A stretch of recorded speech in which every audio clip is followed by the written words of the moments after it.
Hello, everybody. Welcome back to another episode of Toonkind 12 FPS at EGAD headquarters. I'm your lovely host, Carmichael, also known as Mikey, here today with Winona. Say hi to the audience, Winona. Hello! It's nice to be here again. Today I'll be playing my little boy Mad Lad again. Hee hee hee. And today I will be playing my delightful little lad, Roguefort, among a couple others. And today's FPS is titled Cookie Hunt. I don't have an introduction musical cue to play here, but someday I will. It's okay. Now, as a change of pace, do you think we should roll for the weather, or do you think we should just... It's your choice. Do you want to try and decide weather, or just... Nah, for what we're going for, let's just leave it as it is. Understood. So it's a fairly pleasant day. It's nice, it's cool, and it's partly cloudy. They're getting the off and on rain that we wish we would be getting over here. Yeah. We're getting a little, but we do need more. Mm-hmm. And what would Mad Lad be doing at this moment? Let's see. What is Mad Lad doing at this moment? I will say Mad Lad has taken taking a few days off at EGAD for a little bit, try to get some other stuff done. He probably, he knows this day has been coming up, so he's been sort of preparing. He's sort of been preparing elsewhere to, get some, making sure he can get his full attention when he is here. He's not very sure what to expect, but he wants to make sure everything else is done, in quotation marks, that all the other chores he needs to do is done before this day in particular. But so right now he's probably just hanging outside. It's probably if it's around our time that we're doing right now, he's probably just sitting underneath a tree, just sort of just enjoying the day, having a little soda.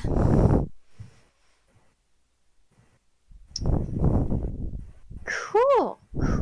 And I'm just gonna do a coin flip real quick. Wrong chat for the coin flip. Oopsies.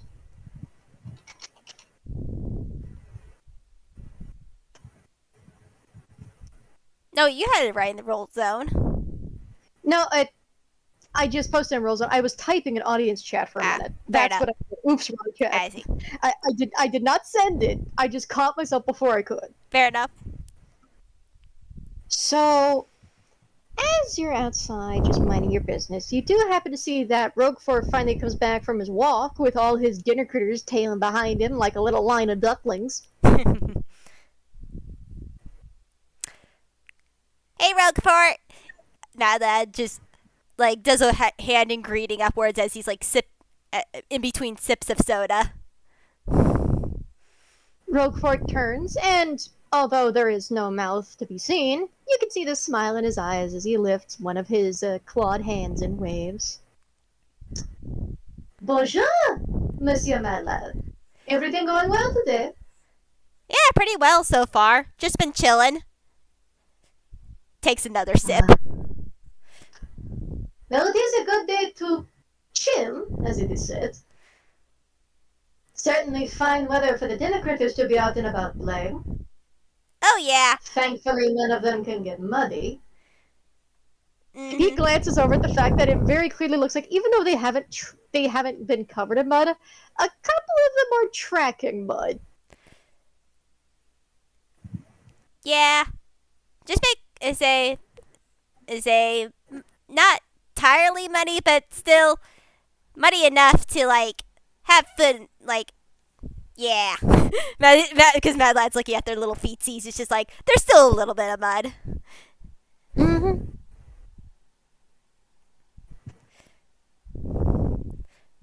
But yeah, Roguefort gives you just a little nod, and with the dinner critters falling behind him, he just heads on into the treehouse. You know, it's just he's had a walk with the dinner critters. He's ready for them to sit and chill. You know. Mad Lad summons Red, and he's just like, "Hey, Red, do you think you can score me another soda from the fridge?" because Mad Lad knows that knows that the cookies are going to be coming today, and he wants to be. He's That's why he's sitting specifically outside of the treehouse right now. He wants to catch them as they come in. So Red just is summoned, and he gives a little chirp as he goes inside into the kitchen to get another soda.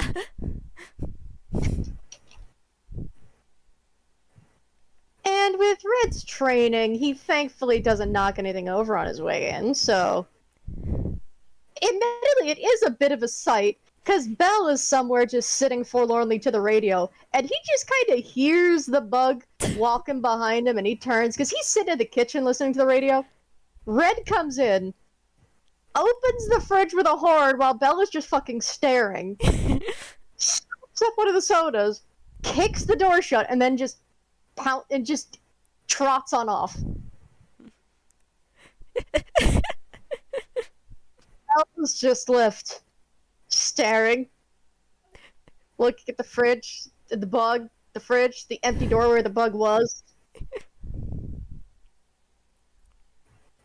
Then he just sighs and goes right back to the radio. What's your passive perception, by the way? Mad Lad's passive perception is actually a 16. Not bad. So let me do a coin flip. 1 is now, 2 is later. Okay. So as you're sitting out there, enjoying the weather, it's nice, and it's quiet. It's not silent, and that's good. Quiet just means it's peaceful. There's no trouble to be had. The birds and the bugs are singing. You saw a frog not that long ago, and you can definitely hear the frogs are enjoying the freshly wet weather. Yeah. And you can even hear the flapping of birds' wings. Understandable. It is still a jungle that they're in.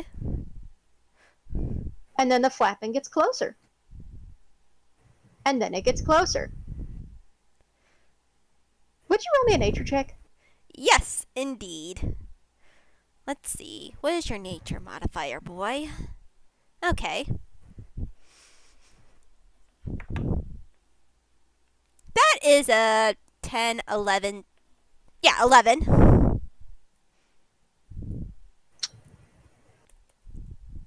Roll it with advantage, actually. Alright. There's a reason. We'll just see if you get a higher number. If you don't, it's fine. It's a 4. But that's a little bit higher. That's a 14. It takes you a moment to realize, that's not bird wings. Bird wings kind of make a different sound than... And as you're kind of noticing that, and you're kind of sitting up and trying to listen to it, you notice the shadow on the ground isn't that of a bird. It looks like a dragon. You don't get much time to process that before a hulking shape suddenly breaks through the tree line and lands, almost daintily, on the ground. You've definitely caught Mad Lad's attention. Because as you look up to try and catch it, there's a moment the sun kind of catches you and you shield the eyes and you see, it's a shape that is vaguely draconic in appearance. You don't get the details until it actually lands. You can see, of course, sharp, spiny scales. You can see these big old wings. But you don't see much else until it lands, and until the sun stops being in your eyes for a solid second, because, ow, this is why you wear sunglasses. Mm-hmm. As it lands, you do get a good look at it. It's a dragon about size medium, so it's only a little bigger than a fully grown man. Mm-hmm. That is this bright tropical yellow color, with a slight green to the points of the scales and to the horns and claws.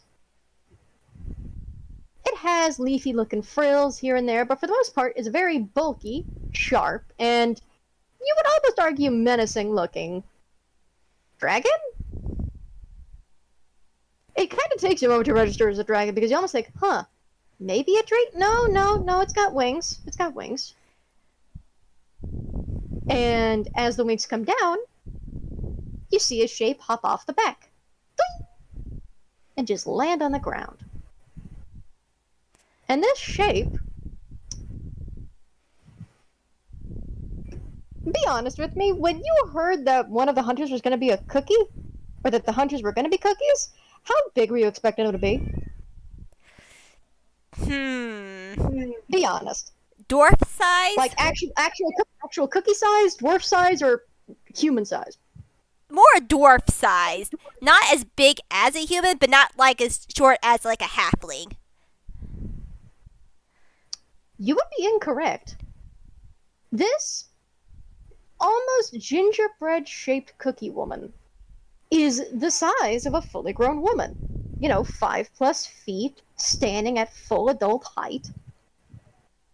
And she's got this warm brown skin, which clearly takes its tone from a coconut sugar ingredient, this crisp white, fluffy, soft-looking creamy hair, with bits of black in it here and there, which almost look like seeds.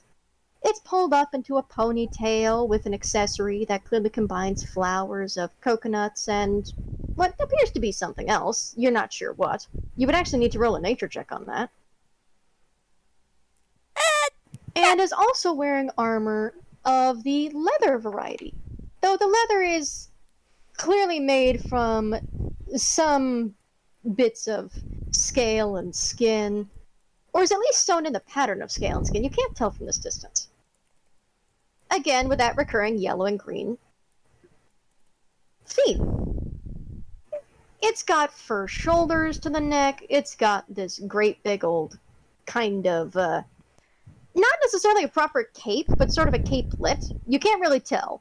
More like a mantle? You're not sure if it's just like, yeah, a mantle, as it were. And a mixture of a cloth and you're not sure if it's a leaf or fur hip wrap that just trails from the hip all the way and kind of flutters past the ankle. So it's like a hip drape, as it were.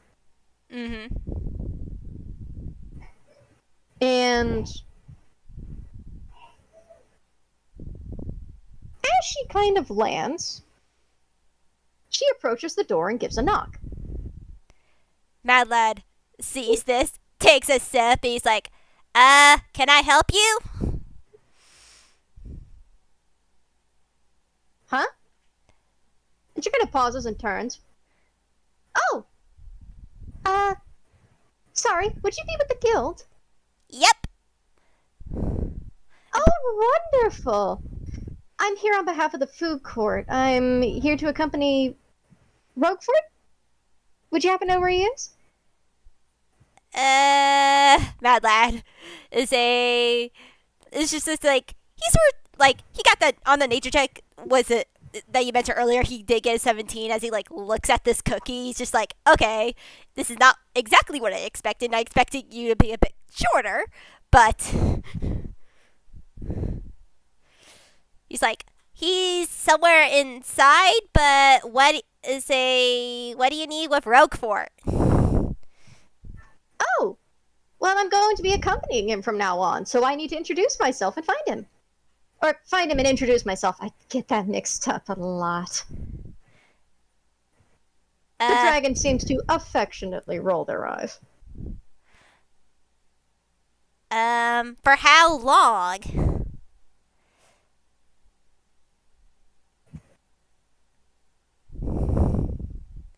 She shrugs. I don't know. I mean, hopefully forever, but I don't entirely know how long that'd be. I mean, is this for like a specific mission, or No. This is permanent. I mean, he don't hunt with people usually. I mean, he goes on missions with us, but he usually doesn't like partners in a way. Yeah, he used to hunt with a party of food court hunters proper, but apparently some stuff happened and he decided to disband that and set up a test. We passed! So, we need to find him and tell him. Out of curiosity, what test? As he takes another sip of soda before he gets up on red. Like he puts the previous empty bottle in his hammer space, and then Mad Lad gets on top of red and rides over. I mean, why do you want to know? Curious.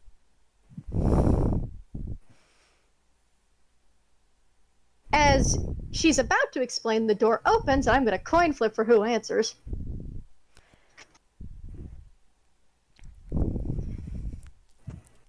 And there is a very tired-looking Belle answering the door. Oh, hey, Can I Belle. help you? Oh, hey. Can I help you? Yeah, actually, I was hoping to look for Roguefort. Would you happen to know where he is? Oh, I believe he's in one of the... I forgot what they called it. It's the room with a lot of seating and there's a television in it. You mean the living room? Living room. How did I forget living room? He's in the living room. Oh, cool. Where would the living room be? I would say... I can show them, Belle. Yeah, that's fair. Come on. And he opens the door fully, and she and the dragon make their way into the treehouse. Yeah, Mad Lad leads them to the living room. And there, laying on a couch, reading a book with the dinner critters sort of cuddled around him, is Roguefort. And Roguefort hears multiple steps, so his ears have long since perked up, and as he turns, he sees, of course, there's Mad Lad, there's Red, there's Belle, who immediately leaves the conversation because he's done what he needs to. He doesn't need to be involved in this. Doesn't want to deal with this. He's good. He's fine. He's tired. He's just listening to the radio looking for somebody. Don't worry about it. And then he sees a head and a long neck poke through the door, followed by the body, the wings, and then the cookie. The cookie with these light iridescent icing eyes, framed in white icing. Roguefort kind of straightens up a bit, and you can see the dinner critters kind of glance to one another. Oh! You must be one of the hunters that the head chef sent. I apologize, I was not aware you would be coming this early in the day. Oh, you don't need to apologize, it's alright. I probably could have tried sending a notice beforehand, but I don't exactly know how postal works on this plane, so... here I am! And she just sort of claps her hands together. Roguefort kind of straightens up, and you can kind of see him immediately trying to enter the professional, emotionally distant mode. Before he glances between her and the dragon and then pauses. Actually, I'm going to roll him something real quick. So I'm going to roll him 2 rolls. And, where is his... there's his sheet. Come here, buddy boy. Come here, baby boy. Okay, so,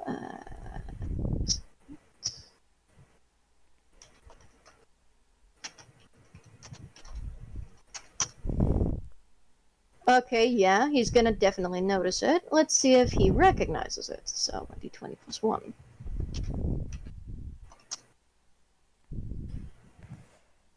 Buddy! Okay, cool. That's fine. So, would you do me a favor, by the way, and would you roll me a perception check first? Yeah. Because there is one other detail I forgot to mention about the appearance of the cookie. I mean, does that say? Yeah, I can do that. 16. Cool. So, aside from a number of various monster and beast parts that are basically tied as trophies here and there, there's also a fair number of, like, preserved-looking eyeballs of different colors and sizes. Including one that's around her neck. And I need you to roll me an Arcana check. Oh boy. He's not. He's not the worst, but he's not the best. We'll see how this goes. Okay, all right. Let's see. 16 plus 2 equals 18. I mean, fair enough. it takes you a moment to realize what that is, because Roguefort kind of looks over, and as he comments on it, just sort of compliment of just, I notice you have many trophies. I am assuming from hunts past. Oh, I mean, I wouldn't necessarily call them trophies. I figured they make excellent jewelry, or parts, or pieces for armor, but thank you. Thank you. It took a lot to get some of these. Oh, and the proof, right. Let me see if I can. Meg, come here, would you? And she gestures for the dragon to approach, and they do. And you can see that there are clearly some very big bags that are strapped to the dragon's sides. As she is rifling through this, you caught a glimpse. Most of those are kind of fine. They go between looking like watercolor or watercolor painted 3D graphics. A few are low poly. The one around the neck is the one that sticks out to you, at least, because it's very simple compared to some of the others. See, some of the others have different colors. Some of them are more blue, some of them are yellow, some of them have these multicolored irises, some of them don't have irises. This one is a very simple, low poly, white eye with a black pupil. Very simple and toony, but there's something about it that kind of puts you off compared to the others. Because most of the others are they're kind of strung like beads at the waist. So clearly they're meant to be used for something. But looking at this eye fills you with a sense of unease, and as you kind of try and think on it, you do catch that split-second movement of, as she's moving to get something out of the bag, the eye moves just very subtly in a different direction, and you realize it's still moving. And as you kind of piece together its, kind of raisin-encased, preserved appearance, clearly this low poly eye that was preserved and put to a necklace, you try and think maybe, okay, is there any magical jewelry that would be... And then you think of what you learned. That, unfortunately, they work for the head chefs, which are a trio of hags. And hags have the ability to make a hag's eye.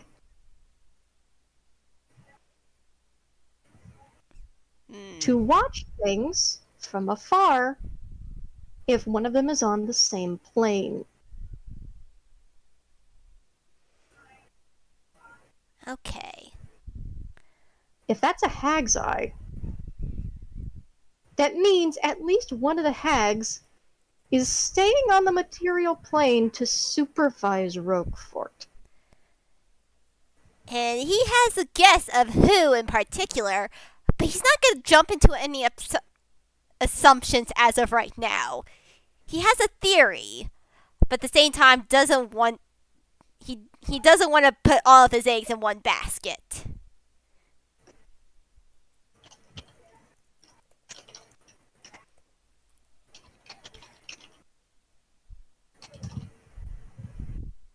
And as she reaches into the bag, she pulls up a longbow.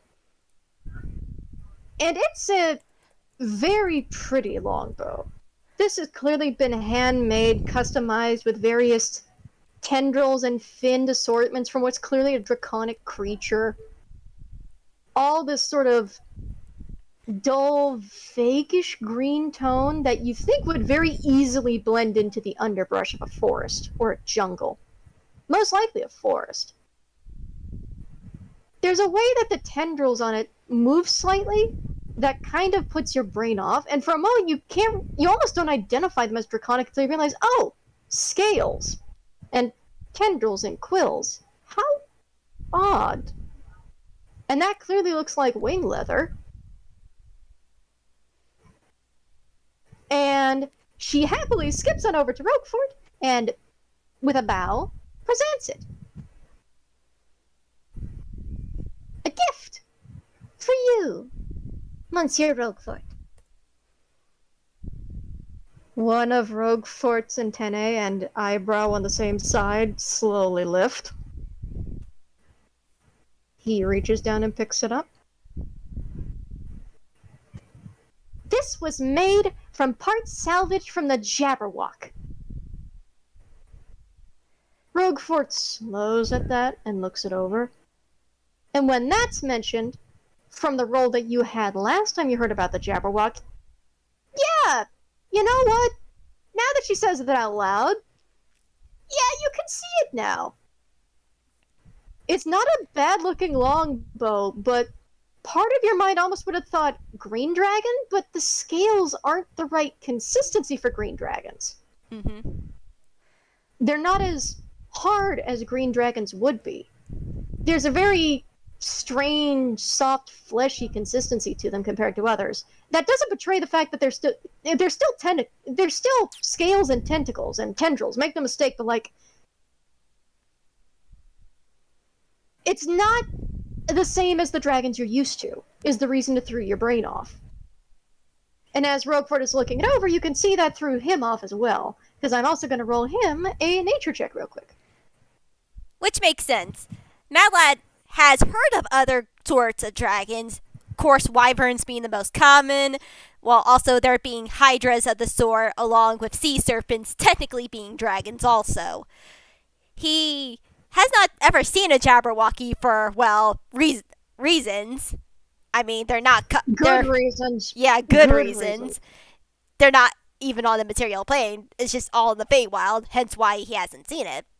But now that it's said out loud, it's like, now I see it.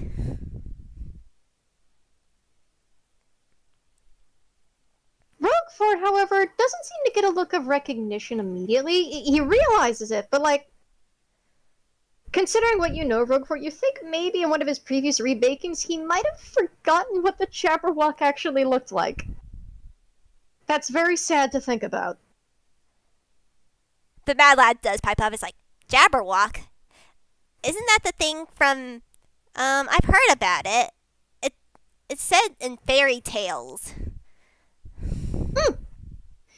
Oh, it's usually the subject of a number of bedtime stories for those in the Feywild. Usually warning kids to behave, stay indoors, follow the rules, that kind of thing. Never stray into another court's territory without permission or guidance. But I mean, that's what I could salvage off of it. Some of it, of course, needed to be brought back to the food court, and a lot of it, of course, was processed into meat and various materials. The head chefs were very happy to finally have Jabberwock meat on the menu. That was fun. You know, when I was expecting a trophy, I was more expecting a fang or a tooth or even a head. Oh, no, I managed to grab some of the teeth. I just haven't made anything with them yet. Huh. Meg, do you remember if we kept the head or not? Because I remember removing some of the fangs in case I wanted to make something with them, but did we keep the head? I mean, that was a really big head, like, and the cookie tries to gesture with it, but it's kind of like the way you gesture with a fish of, like, it was this big, where she just holds her gingerbread arms out, her gingerbread-like arms out super wide, trying to emulate how big it is. Like, no, wait, Can you gesture with your wings how big it was? And yeah, they do in fact gesture with their wings how big it was. And the head was big enough that they nearly unfurled their wings fully. Not very encouraging. Yeah, Mad Lad's like, he's never seen one before, so he wanted to see how technically big they are. Like, he has heard this is a Herculean task, but he's just like, okay, how big was this thing? Because it's a good indicator of how big the head is, the body is. So, yeah. I mean, it was this huge draconic-looking thing, and it moved so strangely. Can you imagine a snake with legs trying to move around? Ew, disgusting. Didn't really even move like a dragon, did it, Meg? The dragon in question shakes their head with a bit of an uptight look of just no.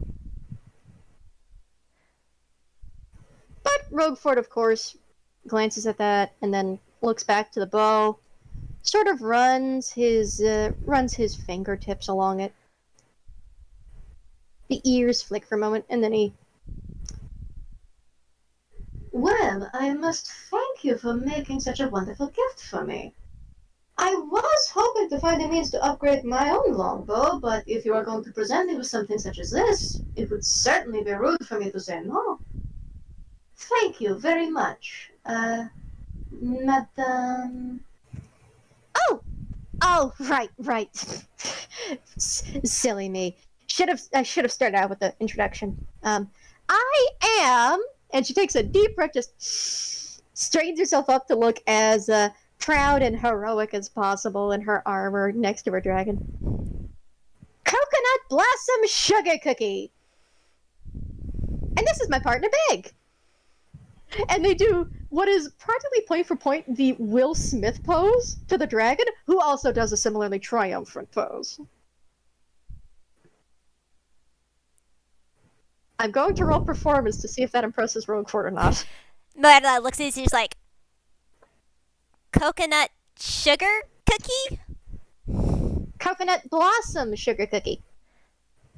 Huh.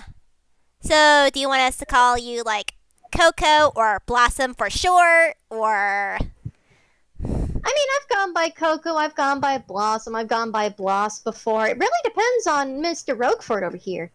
Or should I continue going with Monsieur? I'm not really good with the whole. If you do not feel comfortable with Monsieur, you do not have to use Monsieur. You may just say Mr. Roguefort, and that will do just fine. Oh, right. Mr. Roguefort, then. And she just smiles like a ray of sunshine, and I'm still. Okay, so it's a +1 to performance. Bless your sweetheart. But...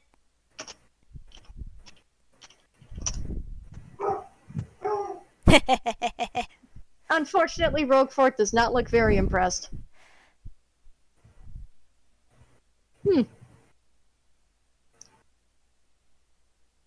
He tucks the bow away, that way he can attune to it later. Very well. It is a pleasure to meet you, Miss Coconut. And Meg.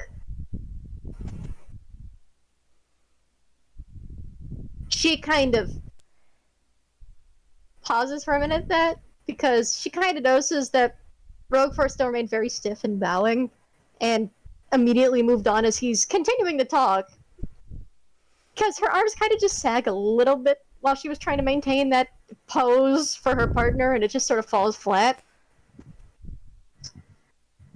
But I do believe I was told by one of the chefs that I was to be sent 2 cookies as hunters, and I am only seeing 1. So where is the other one? There is a brief moment that you can at least see, Mad Lad. A slight sugary sweat bead forms on Coconut Sugar's face. On Coconut Blossom's face. Just a slight sweat drop of And I'm going to roll her deception real quick. Wait, I have a perfect comedian thing. It's like, did you leave him behind because you were riding the dragon? I am going to roll deception. We're going to see if she rolls with that or not. Oh, that's the audience chat. Okay, roll zone, Mikey. Roll zone.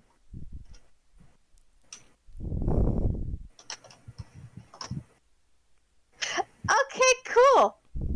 And she goes, yeah, actually, they were off getting supplies, so I came here. That way I could actually greet you, give you the whole situation, give you the rundown. They're probably not going to show up for the whole day. I'm real sorry. But it helps that they get to lay the land. I mean, shoot, I don't think I've been in the material plane before. This place is so new and bright and colorful, and I'm so easily distracted by everything. Not surprising to me. Wouldn't the Feywild be even more colorful? Well, you'd think, but the land of provision where we're from isn't as colorful as it used to be. I mean, it is, but it's very And she kind of glances up to Meg as if looking for an answer, and Meg tilts their head. You see the hang on a minute. I need to mute real fast. Mm-hmm.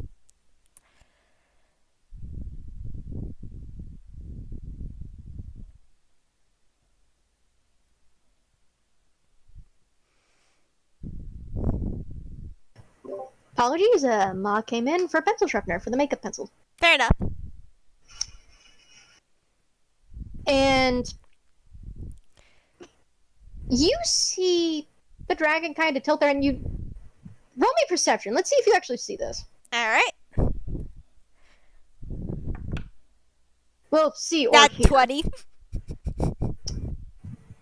You actually can see the subtlest movement of the mouth and a low rumble that shows that the dragon speaks. But it's weird. At first, you think it sounds like Draconic.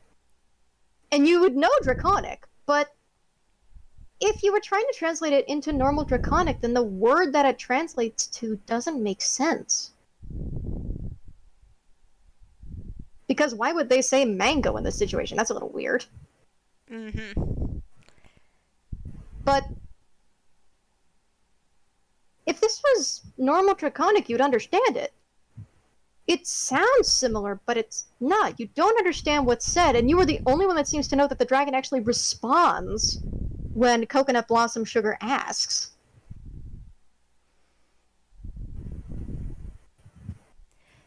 And would you repeat the question that you had asked before? God, what did I just ask? My brain just had a fart. Both of our brains say had a fart. He was asking about say flying logic. He say the material plane. material It was plane. the Yes, Feywild, yes. Danson, what's the right word for it? And you don't hear the word, but you are the only one that sees that the dragon actually speaks. And she then goes, "Oh, yeah, overgrown. It's really, really, really, really, really dense and super unfriendly if you don't know the roads. So it's a little difficult to see how pretty it is compared to others, and it's especially dark around the kitchen. So around the head chef's entire building, it's especially dark, and it's not very easy to see all the bright colors. I mean, if you headed out toward the coast, you could probably see some of those, but like closer to the kitchen, most of the land of provisions kind of, I'm not sure muddy's the right term, it's just dense.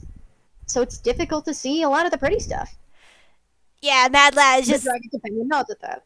yeah. Mad Lad just does that like that meme eye squint of suspicious, but at the same time he's just like, this is his mind is like hag work. He doesn't say it out loud, but that's what he's thinking. But Yeah, I was gonna say from your earlier checks, you can also gather that because it's the hags that are currently have taken forcible control of that domain of delight, it's likely they've corrupted its appearance somewhat. yeah, which was a theory, but it was definitely confirmed with this sugar cookie. Like it was a And highly it's also surprising because, like, oh, sorry, you were saying? Oh, no, you go.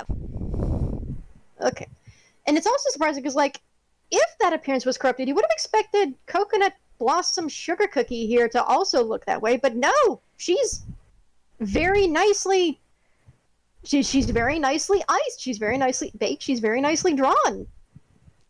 This animated cookie looks fine. Almost miraculously so compared to what you think one of the hags would make. But as he sort of like got sort of the vibe of which particular hag decided to take this cookie, he probably came to the conclusion that they probably wanted this cookie to at least look nice and very friendly and appealing to Roguefort. Hence, probably why coconuts, because coconuts usually are found, trees are usually found along the beach, and say along the coast. So he's just like taking in their appearance. He's just like, I see what they are trying to do. But Mad Lad is just like, okay, what was I about to say? Mad Lad's like, So, what's the name of this other cookie then? Who's gonna be coming also? I mean, might as well if they come to drop by, say know who it I is. I don't really feel it doesn't feel right introducing them when they're not here. I'd rather they introduce themselves when the time's right. It'd be a little. I feel like it'd be rude of me. I'd let squints again, You can insight check if you want, and very much so. because she's smiling very sweetly, but also very modestly. That's cocked. Okay, okay. What's your insight again? Yeah, it's not garbage. That's a 15 plus 3, which equals 18. And I'm gonna roll deception to see just a little, because you beat the earlier deception. Well, no, actually, you meet the 18 from earlier, so you actually see through it. I don't need to roll it twice. At first, she covers very well. Just like, oh, they're not here yet. They're getting supplies. And it would be very rude to introduce them when they're not here. And in a way, she's correct. But at the same time, you can feel there's something she's leaving out.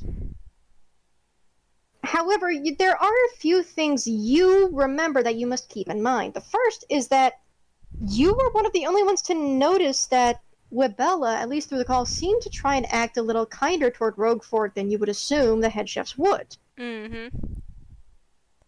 And so you would assume that maybe the cookies, maybe, emphasis on the maybe, putting that little pin in the corkboard, Yeah. similarly reflect the intent of wanting to help. On the other, she is wearing a hag's eye around her neck, and probably there might be things she doesn't want to say in front of the hag's eye. At first, your brain might think, well, that would be weird. If it was maybe Webella that was watching through it, she would feel comfortable sharing. So you have to stop and think, what if it's not? Which which answers possibly another question of who's watching in. He's just like, if she's not very comfortable with not saying everything around with this necklace, it's like there's a good chance that Bella isn't the one watching through. Which You also remember, at least from Bo Tyke's explanation, that desk hags, they don't need to be on the material plane to know what you're doing. They see the future. They're fine. Yeah. She's probably not here. So unfortunately, that gives you two options. Yeah, it gives you two options, and either one, and he doesn't really care which one is technically watching. Both of them are bad in his opinion. It's not Both the one he wanted. Bad. Yeah, it's not the one that he was hoping for. Which makes sense, but he still sort of wanted it. Because But you can at least tell that she's genuinely trying to speak from a nice place, but she is clearly trying to skim the topic for another point. Just like, maybe a little patience, a little patience, a little patience. Mad Lad sort of just huffs. All right then. He sort of crosses his arms a little bit.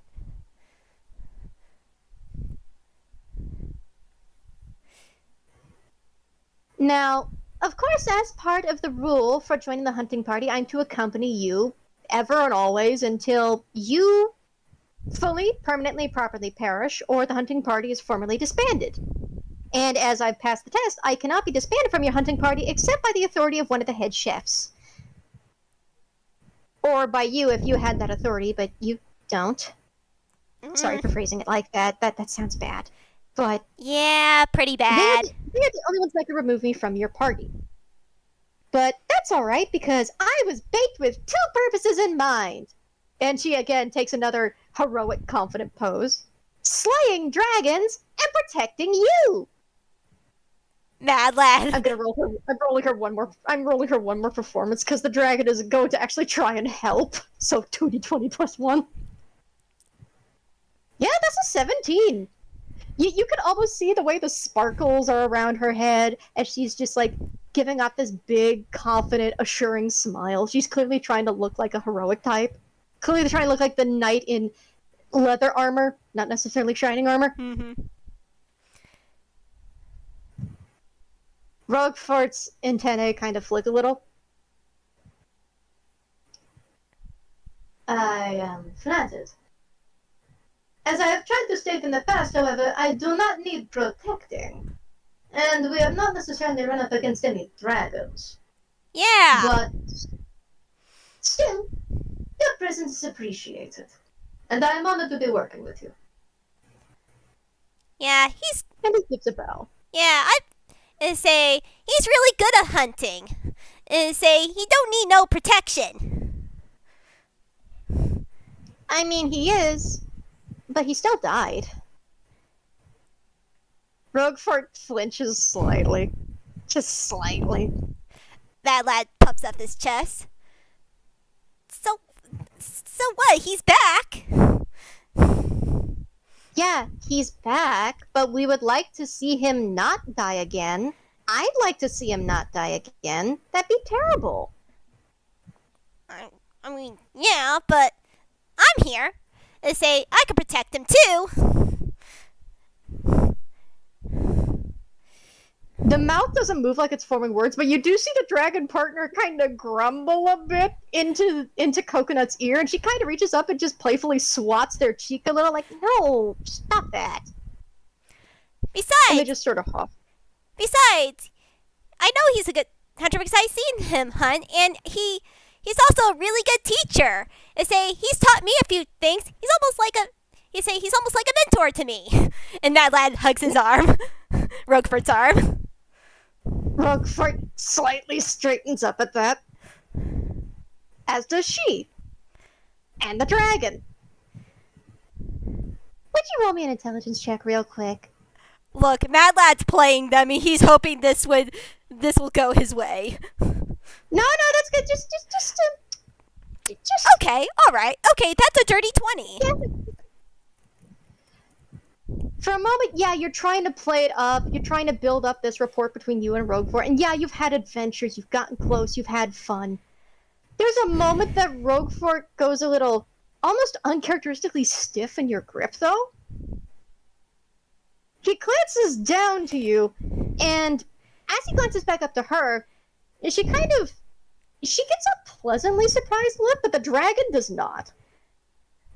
Really? He's been teaching you? Gosh, how much has he been teaching you then? A good amount. Not a good very amount. much. I've only taught him a few tips and tricks. Yeah, he helped me learn how to control my magic, and he does produce flame in his open hands. He just like cups the flame. I wasn't able to do much magic before because I wasn't really magically in tune, but he helped me with that. Oh, that's so cute. I don't think I've seen a little kid use fire before. That's adorable. I know how to do more than just create fire magically. I'm a gunsmith. Yes, and most of that was taught by yourself. I only taught him a few things. I didn't teach him that much. Trust me. With that intelligent, dirty 20 roll, part of you... Now, the thing is, Roguefort doesn't realize what she's wearing, so he's behaving this way just on the principle that he doesn't trust her or know the same thing about her that you do, in that he didn't get the inkling of Wabella wanting to help. So he's treating this as direct servant of a hag. And you saying that he's been teaching you things you think maybe came real close to sounding like, oh, he's been teaching us secrets. And that, maybe saying that, you realize directly in front of an eye, connected to one of the hags that's directly in control of his life, maybe was it the wisest decision? Maybe. Especially since you catch that split second, because again, the way that the various accessories on her move, it's as if they're following her movement, so they're not necessarily alive. But it follows her movement like a sprite, for example. Yeah. But the eye on the necklace is the only one that doesn't fully seem to. It follows the direction of her looking, but the subtle way that it turns is it's staring directly into you. And you don't like that. You might be on thin ice. Yeah. Speak carefully. Yeah, it's like, I mean, yeah, you haven't taught me anything. I've been mainly self-taught in the way of hunting, but it was nice to get some help. Great. And it is always nice educating the youths that way they do not harm themselves, especially when you find that apparently pirates taught them firearms. Look, I was raised by real kind. How else was I supposed to defend myself? Real kind? What's that? And that's a coconut blossom tilting her head. You can see the little question mark appear next to her head of doing. Have you always Uh, been with tunes? Or, I mean, Monsieur Madlet, Monsieur Madlet. And he kind of sets a gentle claw on your shoulder and just sort of lowers his head to where it's actually close to your height because he's still on the couch. And that is the only way he can be short enough to be your height, is if he's laying prone on a couch. The domain of the light that I come from is filled with animated creatures only. We do not deal in terms like that. This is all we are and all we know. huh. And Well, we certainly do not make any difference between them, such as whatever real kind means and Toonkind. I mean, that sounds nice in the way it probably should be, but if they're gonna live here, they're gonna hear this word all the time, so might as well be a teaching opportunity. I'm not saying don't teach them, I'm just telling you what to expect. Madlad nod, which is very helpful. He nods back. She is still looking curiously, by the way. What's a real kind? Is it an elf? Or a dwarf? Maybe a subspecies of orc? There are a lot of subspecies of orc. Yes and no. Um, if you're gonna be living here for a while, that you'll probably be hearing that word a lot.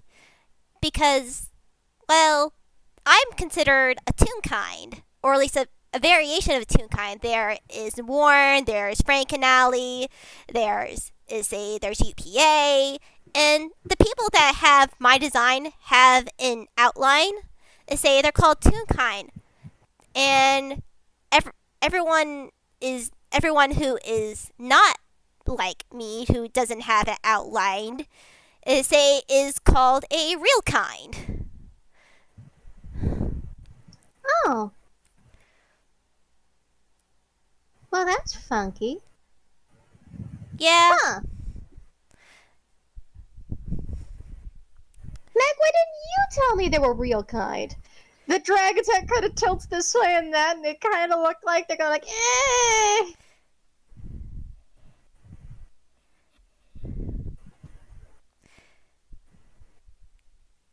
But also, give me a sec to respond to a message real quick. yeah.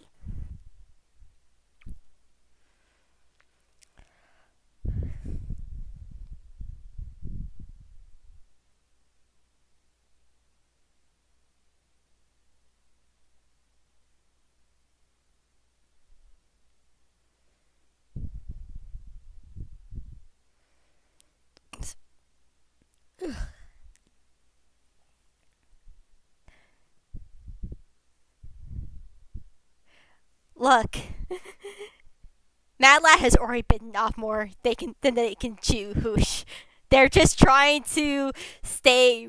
They're just trying to have an advantage in a way.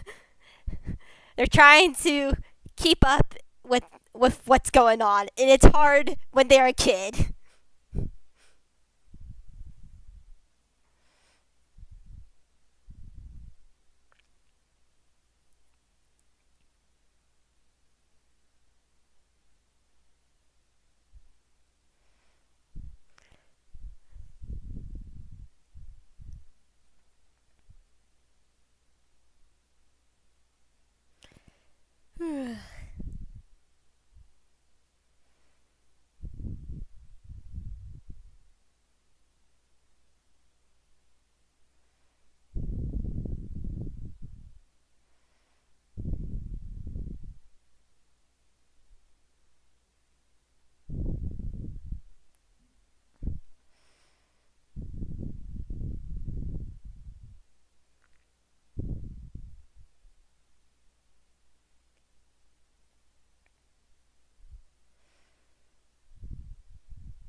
Okay, unmuting briefly to just say I'll be right back. I have to remove a feline from the premises of my room. Ah, fair Excuse enough. me.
Do, do, do. Hmm, hmm, hmm, hmm, hmm, hmm, hmm. Da, da, da, da, da, da.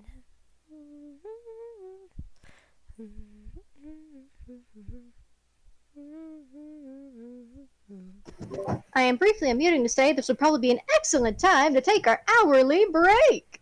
Remember to hydrate or dihydrate. Please don't dihydrate. Fair enough. I'll say, let's have a little break.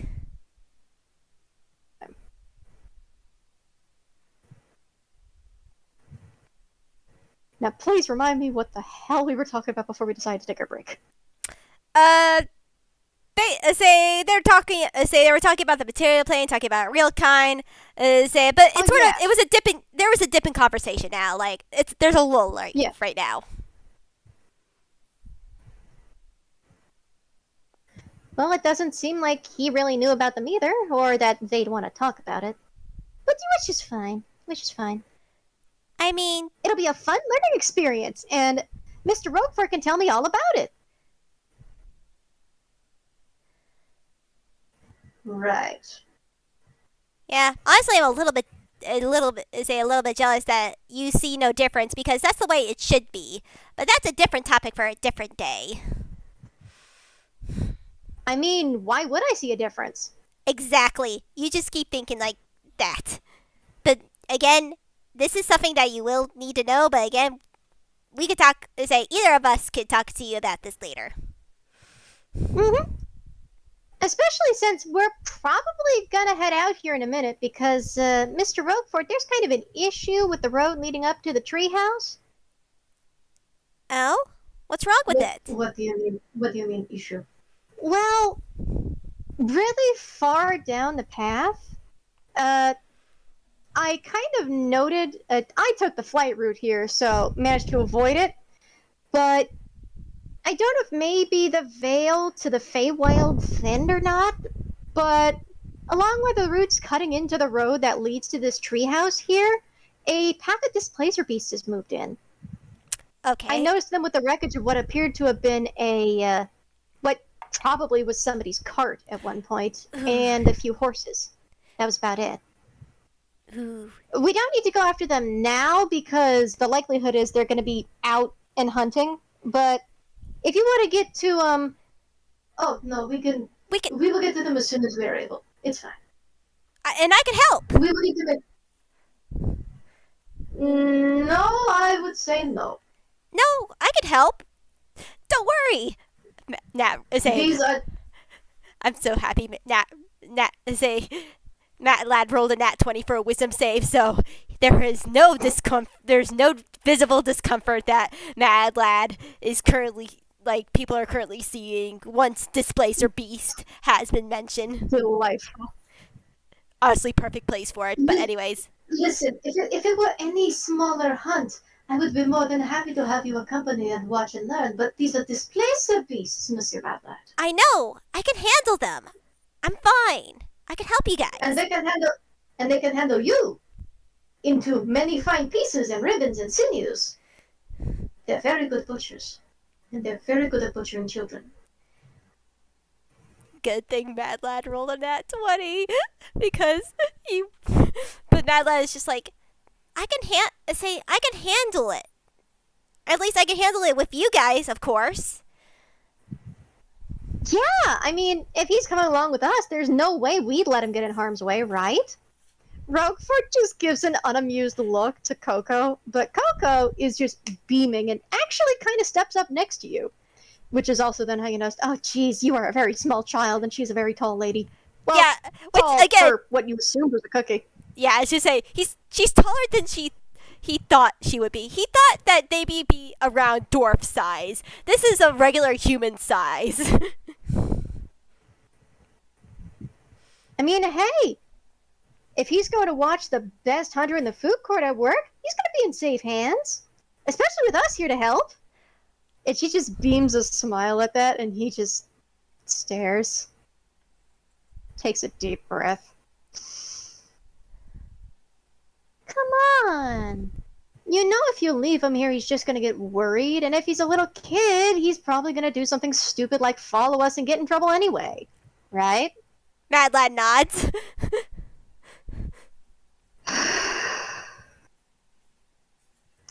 Right. Besides, I kind of want to see what you've been teaching him. This would be an excellent point for him to put those to the test. Yeah. I really haven't taught him much, I swear.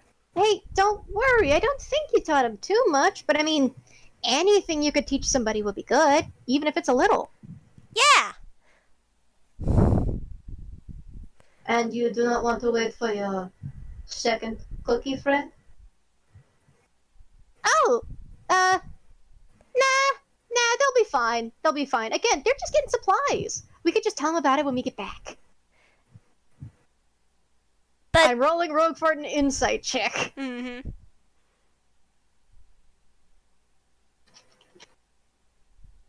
His insight is not great. And Mad Lad is looking calm. It's like one of those memes where Alexander's just screaming on the inside. And I'm going to roll deception for her. So that is +1. Hey, she has a positive modifier compared to Roguefort, at least. Roguefort can see through her, however. He lifts an eyebrow, and I'm going to roll him one more Arcana check.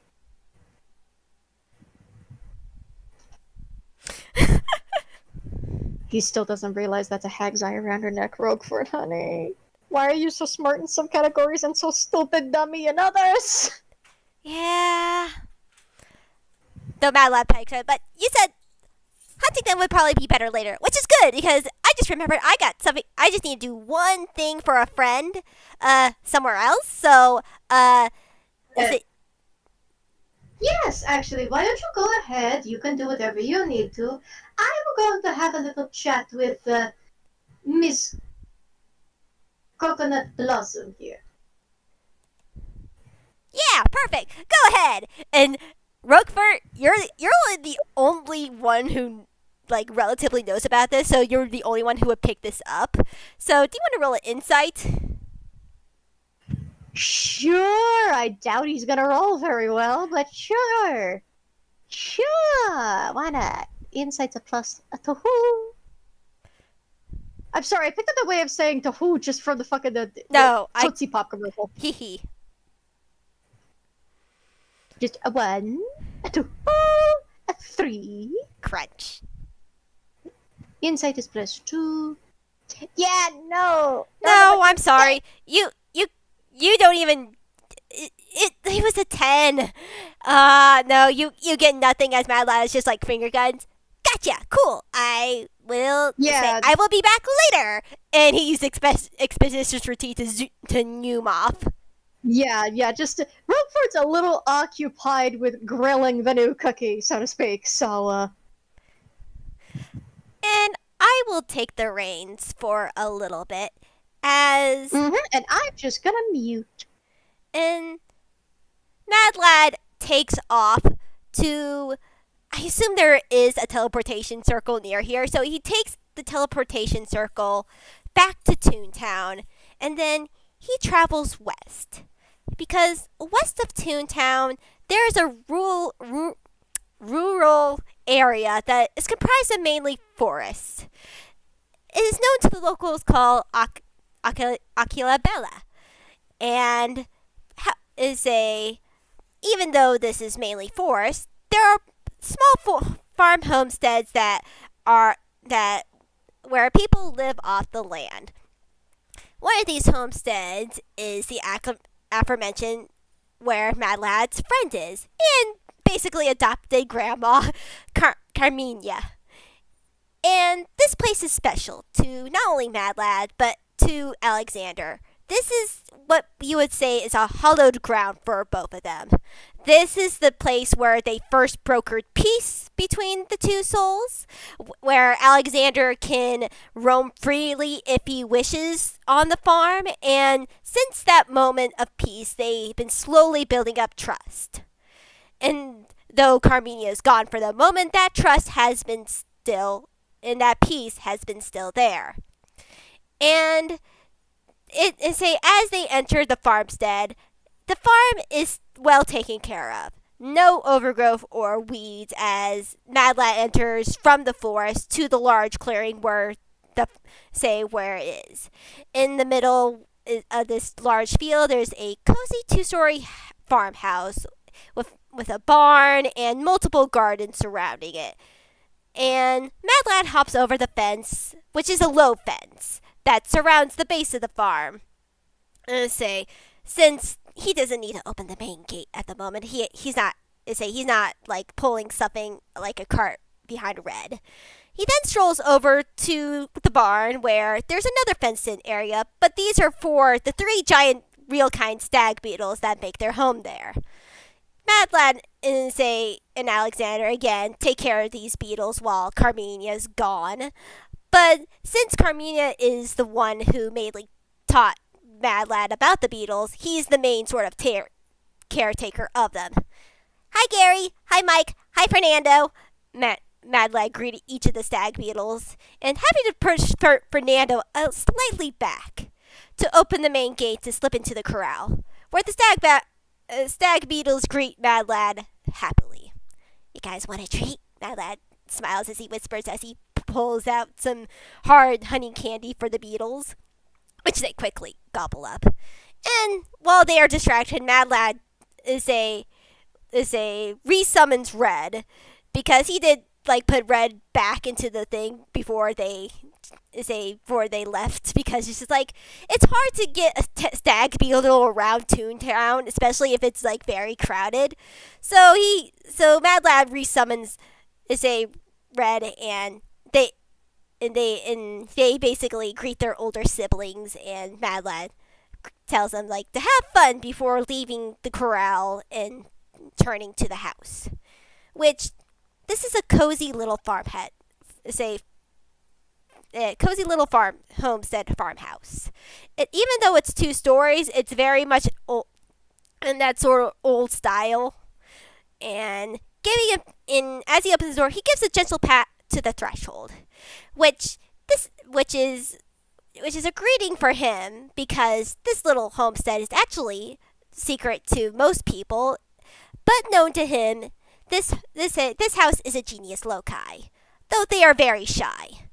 And even though he doesn't really need to, he still looks around to make sure that there's no extra chores needed and no extra cleaning from the kitchen. And that calms Mad Lad a bit because like he doesn't need to do anything before getting into this. He's pretty sure it's going to be an argument. And he takes a deep breath as he goes upstairs.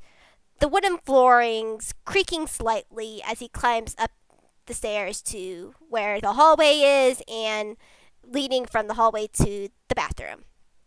Similar to the rest of the house, it's an old sort of fashioned bathroom.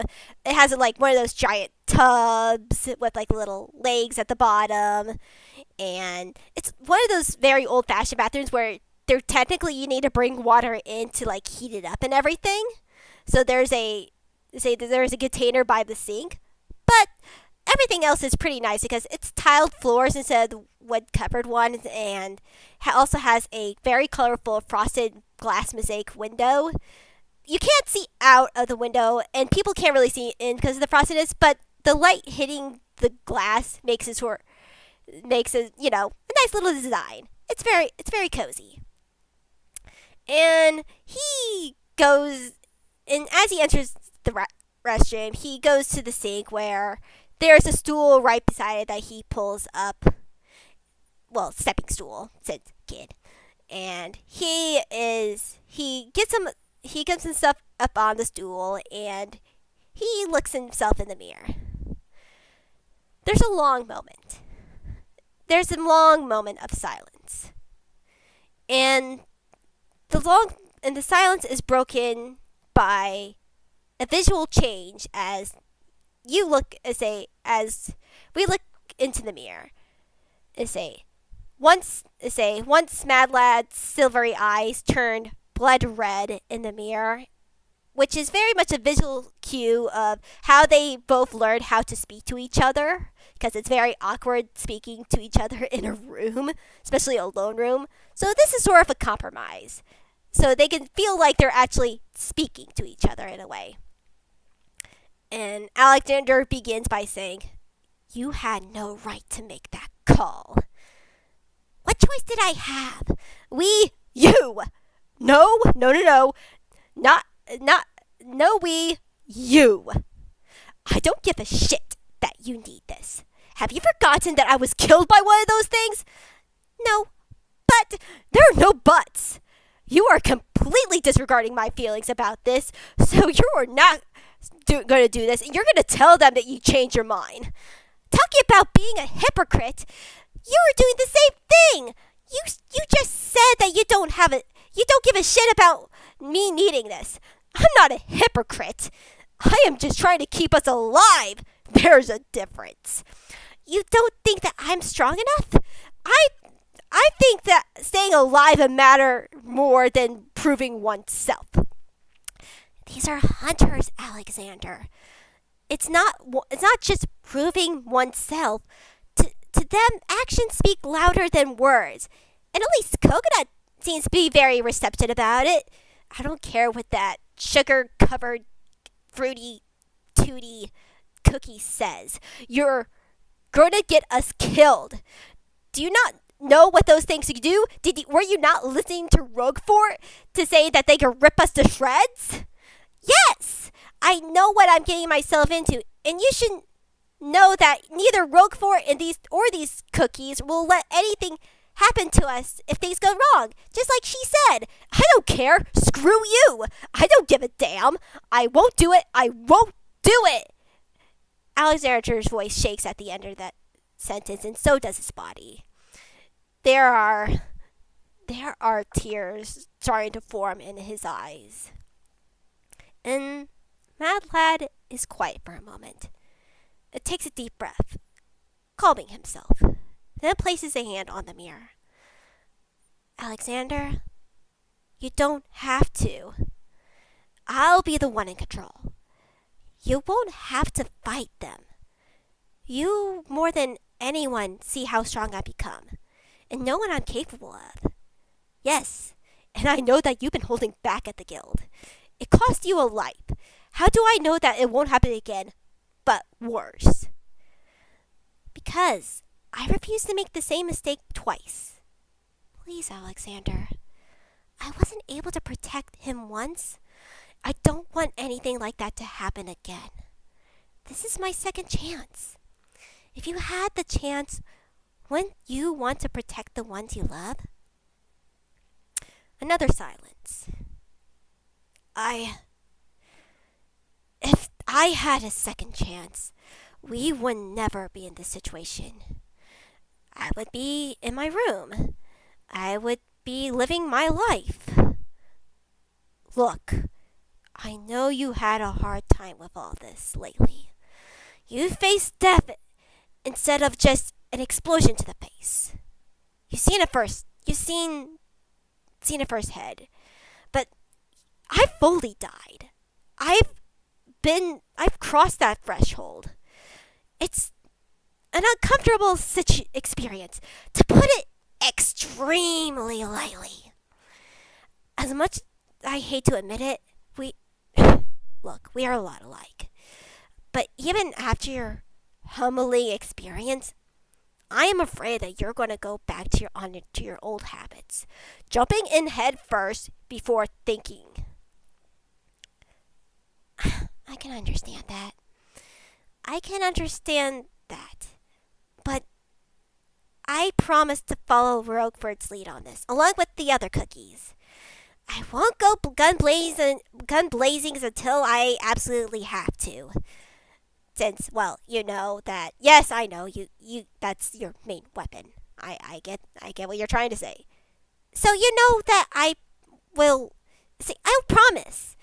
And he looks towards his pinky. Look, I would pinky promise you if I could, but it sort of makes it really hard to pinky promise yourself. There's a cock of the eyebrow from Alexander, but there's another silence. It goes almost into the comfortable round of silence. Then he gives a large sigh.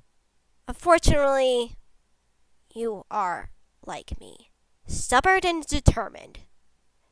All right, you can do this. But this isn't just proving yourself to them. You're proving yourself to me. That you can keep your promise and stay alive. Do you understand? Mad Lad gives a nod. I fully understand. And with a nod, that is Alexander's spirit sort of rests in his chest, and Mad Lad takes a deep breath. Like, okay, we're doing this. And we jump cut back to when they are ready to hunt. I walk back in with a dry martini. I'm kidding. I was listening, don't worry. And also, we don't have the ingredients for a martini, unfortunately. Man, I would love a pina colada today. Fair. Anyway, hunting time. This is the time that I am going to do the ingredients. Mike, hello? Dice. I meant dice. Weather. Ow. Okay, so that is going to be 3d20. For those of you that have not turned into games beforehand, hi. Sometimes, not all the time, but sometimes I like spicing things up by using a not often used table from the Dungeon Master's Guide, page 109. This is the weather table. Woo! It's something you can use basically to spice up what weather is going on while you're out exploring the wilderness. And they're going to the wilderness, so this is going to apply. I'm going to do this 1d20 at a time for tension instead of all three. So first d20 for weather. Temperature. Perfectly normal. Good. Also, that's a nat 1. That at least gets it out of the system. Next d20 is wind. 16, a light breeze. And finally, precipitation. None. It is windy. Not too windy to actually impact combat, it's just a little breezy. And you know what? Considering the day, considering how hot the summer's been so far, having a nice, cool, breezy day, buddy, that's ideal. That's just, perfect shit. And you don't need to roll a perception check to note that when it comes to Roguefort, even though he puts himself up as prim and proper around you and the other hunting parties, he hasn't been as stiff as he has been the first time around. This is back to him looking stiff and professional. And you think that is purely just because of poor Coconut Blossom over there, Yeah. who is completely prepped and looks very excited to be going on the hunt with Roguefort.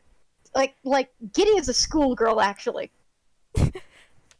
Like, you can see the way you think maybe it's a stim, but you're not sure. The way she's constantly tapping or dancing on her feet as she's going around, making sure the bags are ready, making sure the dragon's ready, making sure she's ready. Yeah, Mad Lad And sort of eventually feels the dragon just bad. gives her a Yeah. Here's the thing. Mad Lad is starting to like her, but he also feels extremely bad of her situation. Yeah. Being made by someone that wants to help and being washed by someone that probably doesn't fucking blows, man. Yeah. Yeah. And she gets so like caught up in just double checking and triple checking everything that eventually the dragon just reaches its head down and just bonk headbutts her, and she just sort of stops and stumbles a bit and goes, yeah, okay, we're ready. I'm checking a bit too much. Sorry. And the dragon just sort of snorts and then just lowers itself and waits. And Mad Lad probably does go over to Coconut and like looks at the dragon. It's just like, is that? Say, I don't want to be rude, but is your dragon some sort of fairy dragon? Eh? Oh, no, I don't think so. I was just curious. I don't know what. I only know of like one or two dragons that live in the Feywild, so I was curious if there's like more kinds. I mean, plenty of things live in the Feywild. There's a lot that I haven't seen that lives in the Feywild. There's a few things that have. Dragons can live in there, but they're not the same as out here from what I hear. There's a lot of different colors to them, for example. Yeah, that's why I was curious like about them. Here. I don't know if I'd call Meg a fairy dragon, but Meg is a dragon that, lives with me. I just know that fairy dragons come in a lot of colors, and I know that I say so. I was just curious. Oh, you're thinking of the color age thing. Okay, so you saw their yellow color, and okay, no, they're just yellow. They're just yellow. They're just yellow. Mad Lad not. It doesn't reflect their age at all. They're just. This dragon was baked with me, so they're just yellow just cuz. Mad Lad. And she just reaches down and pats him. Mad Lad nods. I see now. The dragon takes the pat, and then looks down to you with what you can at least see is just an ominous, intimidating glare, and I'm going to roll intimidation for it. Because she is all bubbly sunshine sweetness. That dragon takes a look at you, and you can tell it's giving you a goddamn stink eye. Where's the stat block for this thing? Stat block! Stat block! There it is. So, what is your, That feels mean. I mean, fair, considering the shape they're in, but, like, that feels mean. Fine, I guess it's a -1. Yeah. Sure. We'll go with it for now. Yeah. I know. I handshake you. Well, there's also another reason for them specifically, but, like, I'm not gonna mention it yet. What? Buddy! I think I rolled that correctly. I think it's because you put the little I in there without The the. squint emoji, yeah. You forgot the pound. Yeah, wisdom save against 12. I mean, all right.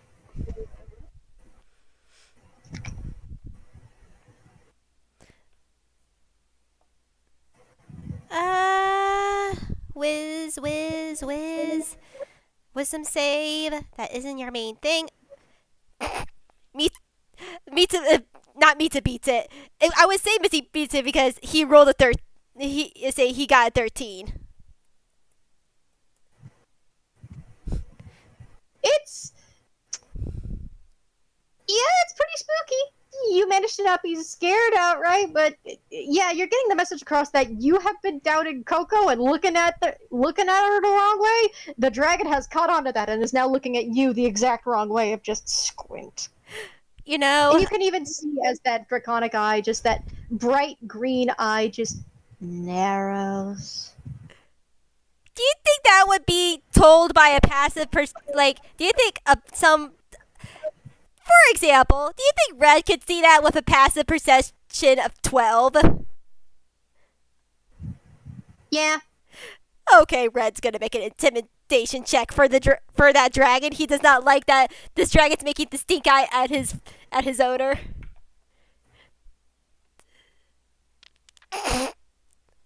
Okay, buddy. Okay. did he roll poor? Yeah. Oh,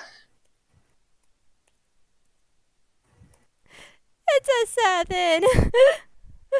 he tries to be all big and blustery, like he tries to waddle on up and just posture himself like the big scary book. And I'm just going to. Yeah, on the 17, the stink eye's directed to Red, and Red immediately shrinks back and just cowers behind you instead. Hey, don't be mean. Red pats Red. Say Mad Lad pats Red. The dragon snorts, a plume of smoke leaving its nostrils. But Coco just pats them on the head. That's alright, Meg. We'll see what he can do out there, okay? No need to get all huffy. It's not like they're going to just steal a spotlight or anything. Goodness. The dragon gives her a look. Anyway, are we going to be walking the way or flying the way? Flight would give us an eagle's eye view, but we'd need to fly pretty high up to avoid being spotted by him immediately. Hmm. That is also a question for you, Mad Lad. Above board. Mad Lad thinks for a bit. It would give us an advantage. I need to check on something really quickly because he has this. I need to see what it technically does. Yeah, each approach has its upside and downside. On the ground, you will be able to see them more easily, but it's the same turf they're used to sneaking in. Mm-hmm. If you go above the canopy, then they'll have a more difficult time seeing you, but problem, you will have the same difficulty seeing them. Mm-hmm. Because, canopy, treetops, and the fact that Displacer Beasts are all black magical cats. Yeah, indeed. I'm just checking Like, out one of flight would my. give you distance. Oh, yeah, take your time. Yeah, I was looking at what I was just seeing. Which spell do I technically get at this level? Mm-hmm. Speak with animals. That's what it is. Okay, it's not the one I thought it was. I think that was my other one that I have for a different sheet. Does it have? And I will say, sorry, you first. No, this is not the one that connects them. That's the other one. Cause Mad Lad is just like Mad Lad had an idea where he can use snap to scout, but unfortunately this is not the spell that I thought of where they have a telepathy connection. Oh, hang on. Meow? Meow? Yeah, you okay? Oh, you woke yourself up meowing. Did you have a bad dream? Oh, give me just a moment. I'm not gonna mute because this is just another Kitty Love an Hour. Hey, honey. Hey, Daisy. Hi. Yeah, you're okay. Yeah, you just want to give kisses. Yeah, take your time. If you're wondering what just happened, Daisy woke herself up meowing and just kept meowing when I answered her back, so I assume she wants comfort and attention, poor baby. Poor sweet girl. Compared to Fluffy Sassy, she's like a little black kitty with a few white spots. She's even got a few white speckles on the body. I don't know what they're from. She baby. Gotta make sure that. Okay, headphones are still Yeah, working. yeah. But Mad Lad's like, I could say I have a little buddy that could scout for us, but unfortunately, I can't I can't directly communicate with them like I know some other rangers can. As Mad Lad pulls out Snap from underneath his collar, and they just Oh. see this little plant snake. Coco takes one look at that, and you see her frosted eyes shine. Aww, that's so cute. Also, Daisy, anytime now, if you would finish any time now, I know you just want some comfort. I could pet you real easy, just like, I need that hand back. It's tight. Okay, cool. Thank you. Okay. Daisy is comforted. Yeah, Daisy's better now. yeah. Daisy had my hand occupied. But, repeat what you just said because of the fact Daisy had me Yeah, occupied. it's like Mad Lad pulls Snap. It's like I could technically do speak with animals, and I've trained Snap to be a scout, but it would take time for them to go out and scout and come back. I wouldn't have I know that there's a thing later that you can communicate with them telepathically and stuff, and keep that as you're going, but I don't have that just yet. Oh. Yeah, and I think the displacer beast would just want to catch and eat it, so I don't know if you'd want to see the poor baby get eaten. I mean, yeah, and even though no, you can't really tell it's I'm not very sure if they like plants. This is technically a plant, but Well, yeah, but I mean, it's snake shaped, and cats notoriously hate snakes. fair enough. I would I say mean, shoot, have you seen them? Have you seen them react to pickles, cucumbers, a weirdly shaped watermelon? Those guys will jump at anything snake shaped. Mad Lad puts in this note for later to try out on one of his cat friends. Now I'm just imagining you unwittingly terrorizing Kita with it. Kita turns around, sees what looks like a giant snake head, and fucking jumps 20 feet. Yeah, Mad Lad is gonna do that as a prank later, but he's like, huh, I never realized that. As Mad Lad places Snap back underneath his shirt. The only It's a other good idea, though. It's a good idea, just maybe with not a feline. The only other thing I have is fog cloud. We can we could stay somewhat low while pretending to be a cloud, but that's the only other thing I got. Though I don't know, I never hunted these sort of beasts to morph, so I also be willing to hear your suggestions. Well, a fog cloud masquerading as a cloud wouldn't be a bad idea, but the problem is the wind. We would have to follow the wind's direction, because if we don't, we'll be outed real fast. And it's a good thought. Give me a minute. I'm gonna pull something up real quick.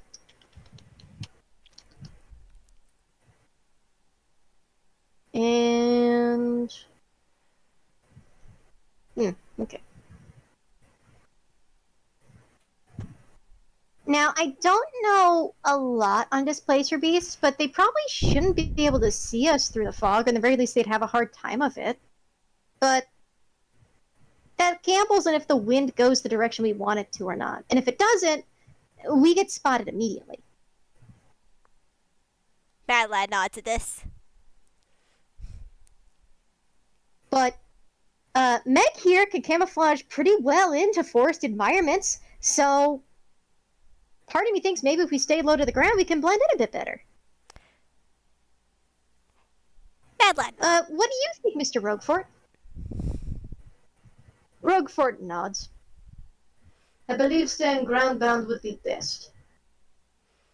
Once we engage, we may take to the air, we may not. But they will have a method of pulling us down if we are too late to pull away. So we will need to exercise caution. And he puts the longbow that he took the time to attune to before you guys got ready to fight onto his back. So he now has courtesy of the one item that Coco was going to give him, a slumbering dragon's wrath longbow. Ooh, nice. Jabberwocky flavor. Yeah. Or Jabberwock flavor. I forget it doesn't have the Y in the name. It's so... We've heard it say Jabberwocky so many times that I don't blame you. Yeah. Yeah. It's like how I used to think Bowser was pronounced Bowser, and I still say that a lot. But Fair all enough. my friends and family would make fun of me for saying Bowser for some reason. Look, there's a word that I mix up all the time, but we can talk about this later. Yeah, later. So, give me just a moment. Anyway, you are aware of where the displaced beasts are staying, so lead the way. Alright. And she just gets herself ready, taps Meg on the back of the neck, and Meg just heads off into the tree line. I'm going to want a collective stealth check now. Alrighty. So, I'm gonna roll for Roguefort first. Stealth is I forget he has a +7. Jiminy Cricket. Stealth. Also, please remember to label it accordingly in the roll zone. That way I can remember what the fuck it means. Yeah.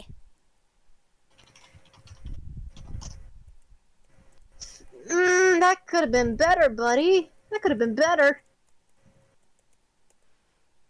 17. And I will say, Coco, Mad Lad is currently riding red.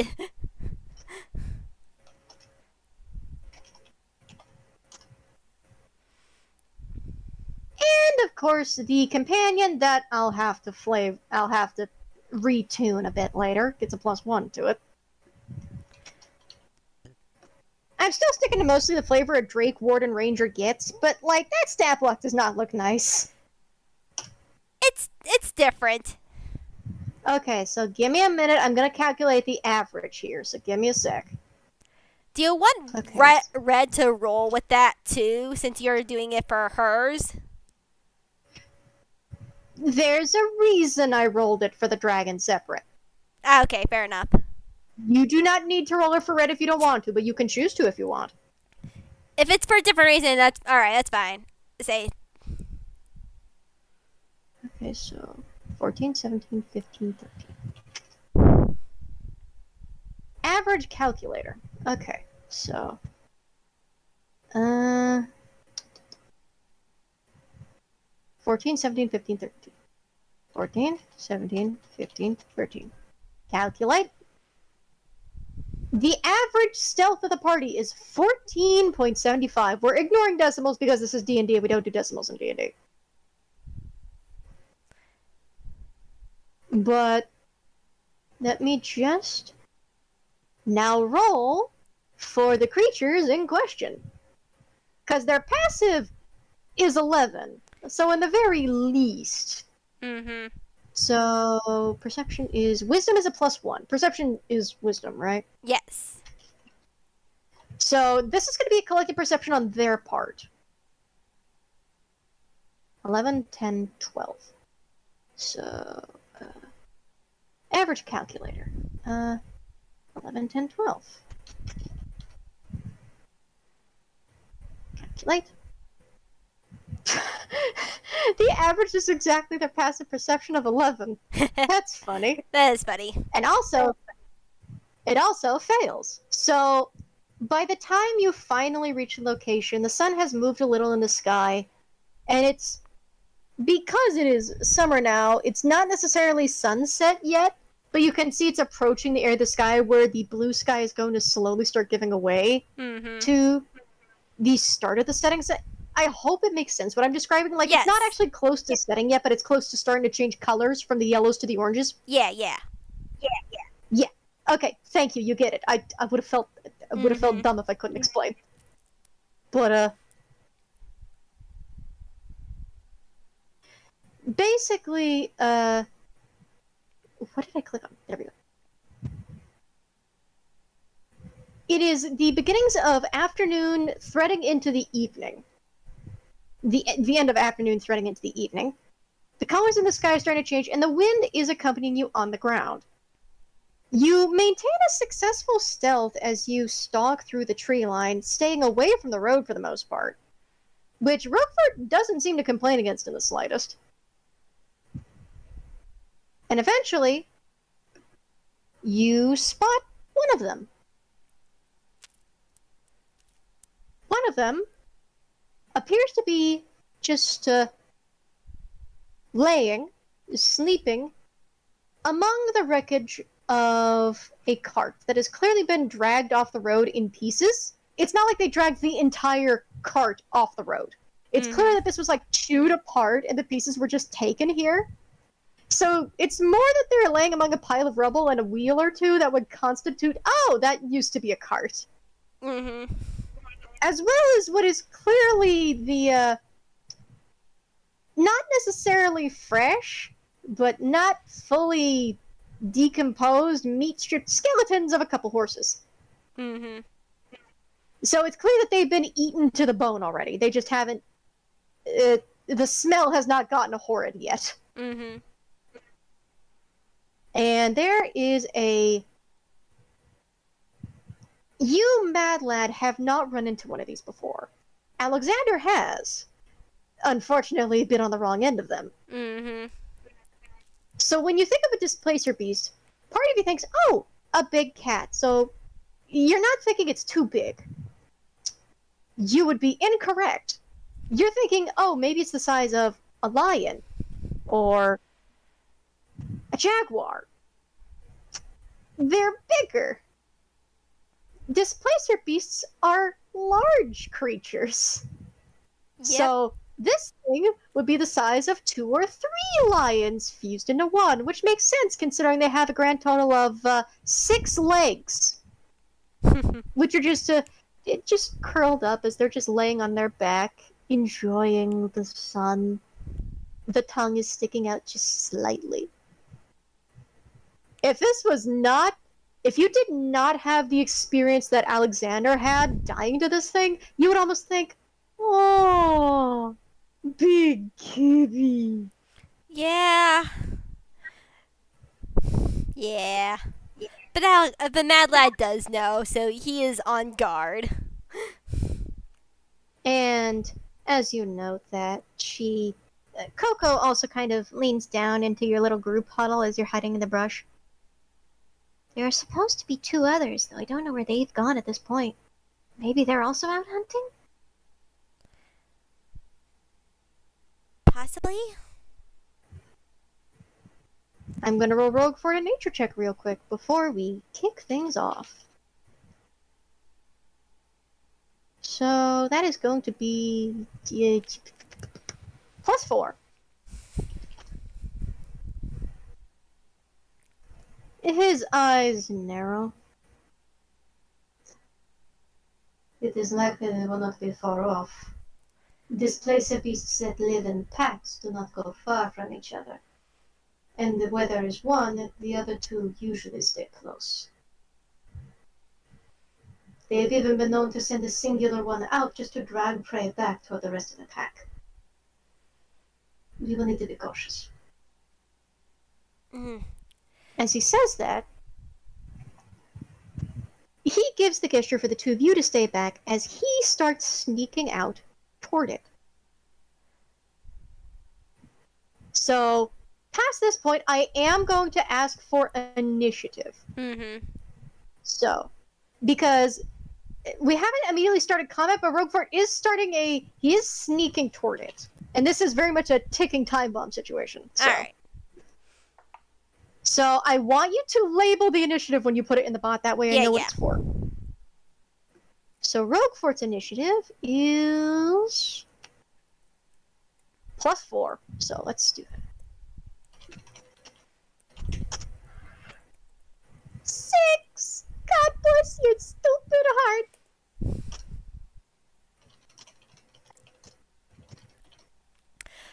Say, it's a 12, but at least he has decent modifiers because of high dex. And I believe, if I recall correctly, I need to double check to make sure. I believe, Drake Companion. They go on the same turn. It's just a bonus action. Yeah, I was okay. Wanted to double check and make sure of that. No, you're fine. Initiative is +1 for Coco. Bless her heart. I will also say Mad Lad is holding an action, waiting to say for Hunter's Mark. Once one of the other two pops out for him, he's gonna mark him with Hunter's Mark. Okay, so there's that. Roguefort is a 6. And now I just need to roll for the displacers. And they get a +2. Let's see. Thank heavens, bottom of the list. That's a 4. So, in order, Coco, Mad Lad, Roguefort, displacers. So you're holding your action and just waiting. Holding my action just for when things go down. So if there's more to them, he wants to tag one of them with Hunter's Mark. Coco is also going to hold an action of basically an attack action for if anything comes out of the brush. So you are currently. I'd like to pull up the stat block. Thank you. You are currently 30 feet away. This isn't necessarily a clearing, but this is a part of the tree line where they are 30 feet away from you. Or at least this one is. Mm-hmm. So Roguefort, I'm just using a placeholder map. Don't mind me. I'm just setting things up. No, real you're fast. fine.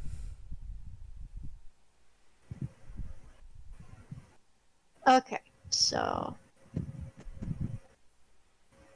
5, 10, 15, 20, 5, 10, 15, 20, 25, 30. Okay, so just gonna say that you guys are staying in the trees for this placeholder map I had. Roguefort is going to slowly. I'm gonna need to roll him stealth though, because this is no longer maintaining the group stealth. This is an individual stealth roll. Mm-hmm. As he's trying to sneak up. So it's a 1d20 plus 7.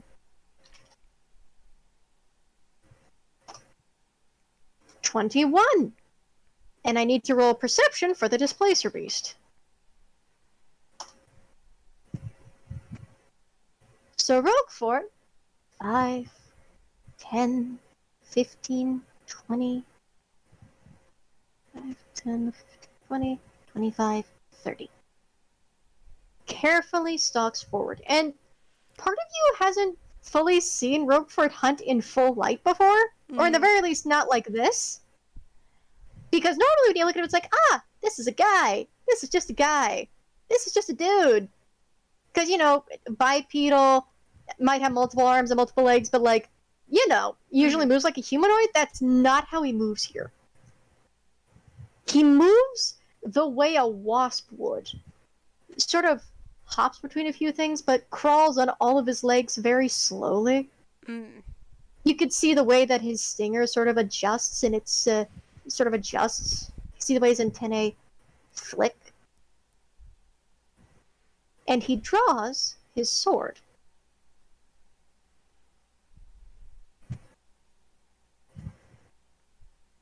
And I'm going to roll 2 more perception checks.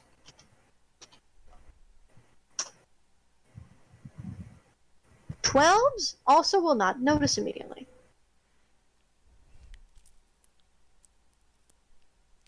Now, if Roguefort can eliminate one of these and lessen the threat for the rest of the fight, then that's a benefit on his part, especially since he is in a position where he is probably the squishiest out of you, at least. Unless, remind me of your hit points? Mad Lad is currently with his EGAD sheet 52. Yeah, he's the squishiest of the 3 of you, unfortunately. Fair enough. He is wire thin, very easily snapped, and you saw that when he fought the giant shark. Yeah. Also, for new viewers, they wound up fighting a giant shark. Poor guy actually pulled it on a cartoon fishing line like a goddamn gag. It was fun. And he's going to draw that familiar ornamental-looking rapier.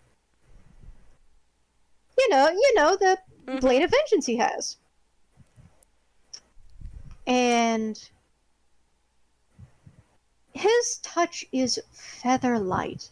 As you notice, he actually sort of moves in a way where he sets some of his claws onto the displacer beast, and you think that would awake it. But it must be such a feather-light touch the beast doesn't even notice, as he's basically seated onto the creature, looking down at it. And they are the same size, mind you.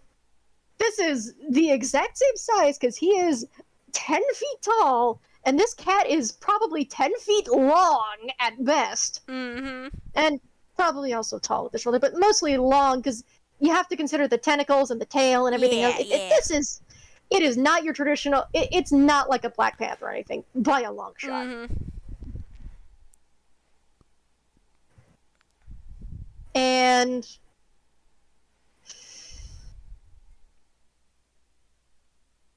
I am going to roll with advantage.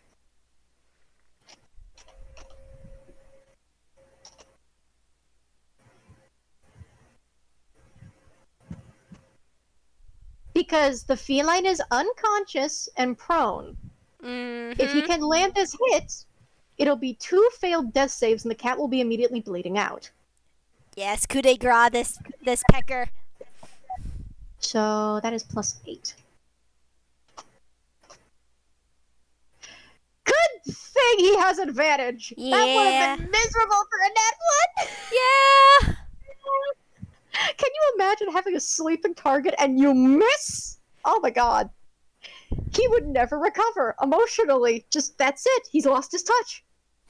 But a 16 plus 8 will hit. And because this one is not moving, there's no displacement to disorient. Mm-hmm. And he just reaches up. It's almost delicate the way he just takes the displacer beast's, jaw. Mm-hmm. And quickly and cleanly slits the beast's throat. It's going to writhe and thrash, but that's going to be his turn, as that is 2 failed death saves, and I am still going to take the damage off, so that's 8, so it is, since it was prone and unconscious, I believe that's an auto crit? Yes, auto crit. Okay, so 2d8 plus 5. 2d8 plus 5. Buddy! Oh my god! I'm not looking. I'm not looking right now. I say I don't see anything. You may. Both I would. Both d8s were a 1. Look, I wouldn't mind if you roll that again, but fair. No, I'm gonna accept it just because it's funny. Just because it's funny and mean. It's funny and it's mean. Okay, so let me write down the 3 individual displacers' hit points, so...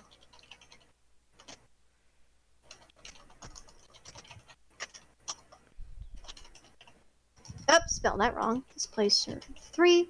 So Displacer 1, ambushed, has lost only 7 hit points, because both of those d8s roll a fucking 1!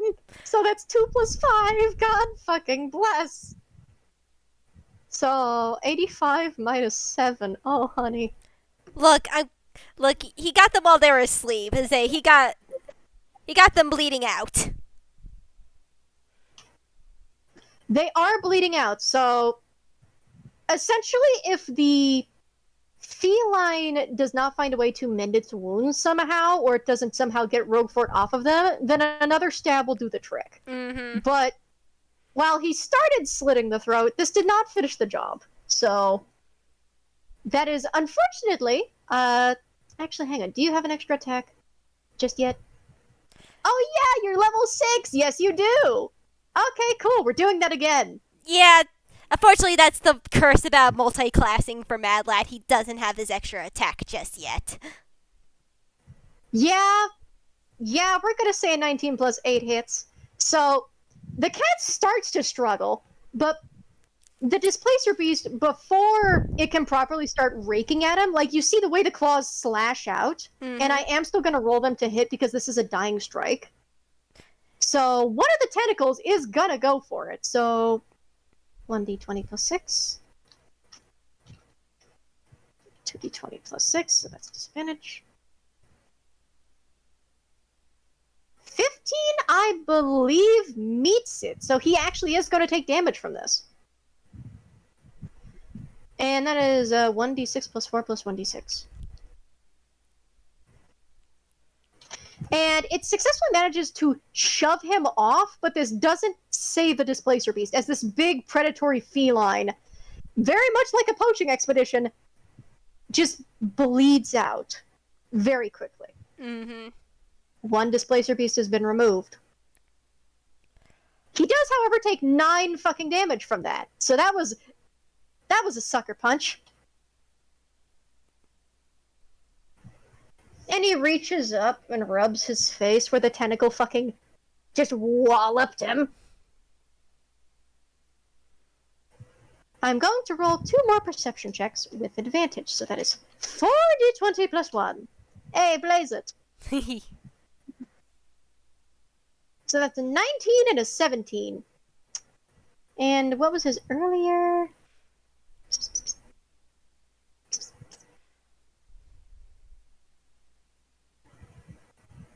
Yeah, I'm assuming he's... I'm gonna re-roll him stealth to see if he can somehow beat that, but if not, yeah. Yeah, he's noticed now. Well, one of them hasn't noticed. The other has. You're not gonna see them yet, though. So, one of the displacer beasts was effortlessly removed. I'm just leaving the others. And I'm just going to mark this one with an X.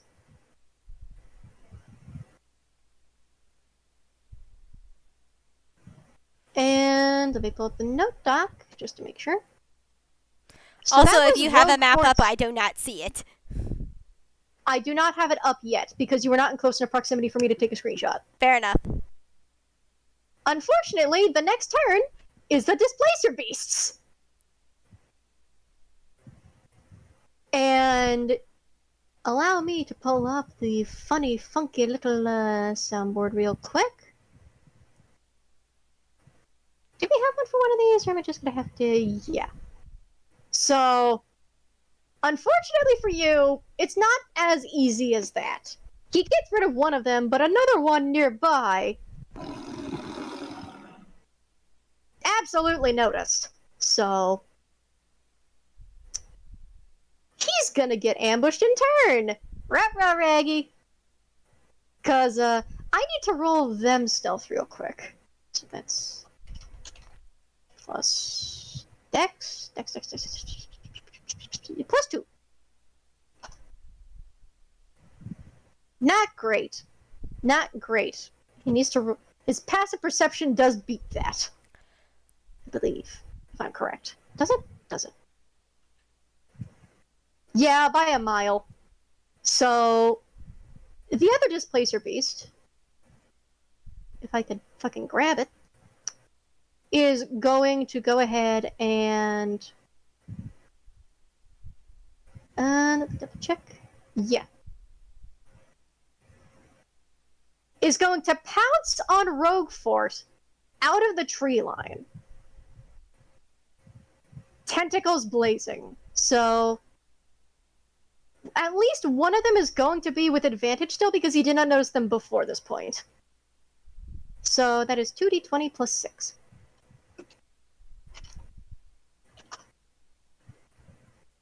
18 will unfortunately hit him. I also need to roll him 2 wisdom saves because I forgot about his fun little sword side effect. So 1d6 plus 4 plus 1d6. 15 damage from a very angry... Oh no. The Displacer Beast manages to catch him on the back, and as it pounces on him, you can see how easily the tentacles rip and tear at his hardened candy shell and at ice cream parts. He is bloodied at half hit points. Mm-hmm. And that was just the first of the attacks, mind you. The second one's going to be a normal attack, so 1d20 plus 6.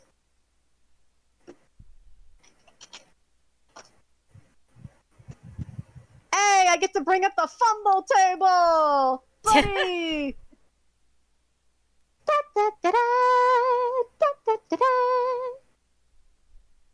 Critical hit and fumble table. So, let me roll a d100. 15. 15 fumble. You get tangled with your enemy and fall over. So the cat is now entangled with Roguefort and knocked prone, and movement is reduced to 0. Roguefort needs to make a dexterity check or is also knocked prone. So DC 10 dexterity check. It says check, not saving throw. Keep that in mind. So that's a +4. Come on, buddy. They're tangled up, but he manages to come back out on top of the situation and is essentially on top of the second Displacer Beast as it has knocked itself prone. So let me go back to object token space, and I'm going to put the prone marker on that. Roguefort, however, is not doing hot, and I need to make him a grand total of 2 wisdom saves now because of funny little gay sword ghost. Wisdom is a +2 only. Yeah, he would have failed the first one.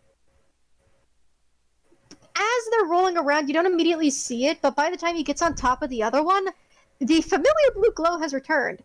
Roguefort is no longer in the driver's seat. And while the other one will have noticed, they're not going to leave stealth yet. So that is going to be the end of the Displacer Beast's turn. It is top of the turn order with Coco, and she would have had a ready to attack for the Displacer Beast, so I'm going to roll for her to hit. Yep.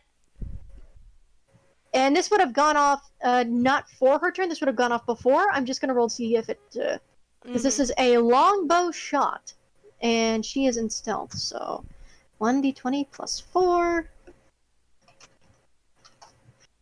With disadvantage, though that's a nat 1, you can't get much worse. Oh, my bad, that was a hash. That was a... Yeah, I get to roll her the fumble now, unfortunately. Oh, honey, it's okay. It's okay. 75. Ranged, your missile startles your ally near your target. The target can perform an opportunity attack on an ally. So the arrow, unfortunately, sails right past the Displacer Beast due to the deflection, to the illusion it has. Mm-hmm. And sails right past Roguefort's antennae, startling him for a moment, which means the cat is going to lash out with one of its tentacles. Because opportunity attack. Mm-hmm. 1d20 plus 6. Oh no! That's a crit! Oh no! Time to roll the crit table! 33, not bad! That could have been so much worse. Watch out. So it is going to grapple him with the tentacle after I roll damage. That's fair. So 2d6 plus 4 plus 2d6.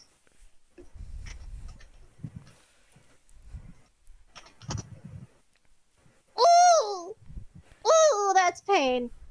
And unfortunately, as Roguefort kind of turns and watches where the arrow goes, one of the tentacles reaches up, whips him around, and smacks him hard enough on the ground to knock him out.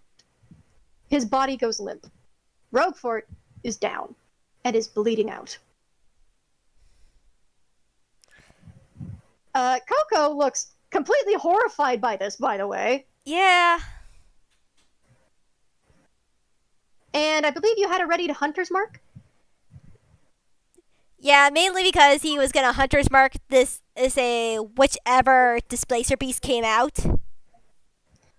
Yeah, so you can Hunter's Mark that one. Yeah. So Hunter's Mark goes off. You now have a lovely cartoon target on it, which is great because it's now holding your mentor hostage. It actually has the black spot. Black spot, my bad. Yeah. Not very noticeable considering it's all black, though. It there's a red outline to it. We'll say that. Yeah. So that was her ready to action. So now it's her actual turn. So bonus action, the Drake companion's gonna fucking skedaddle on over. So I believe its mood shares takes its turn immediately after yours. Actually the Drake companion is a bonus action technically for them, but whatever you have it. It's I'm reading exactly what it says on the sheet. In combat, the Drake shares your initiative count, but it takes its turn immediately after yours. It can if you wanted to, but is a you could technically have them attack first, but it's whatever you want to do. I think I'm fine with the dragon attacking after her. Which is fine. So give me a second to pull up the. Why do I have so many fucking sheets for this? Buddy, I just need one of these. Thank you. And she is going to, of course, immediately throw herself into the fray.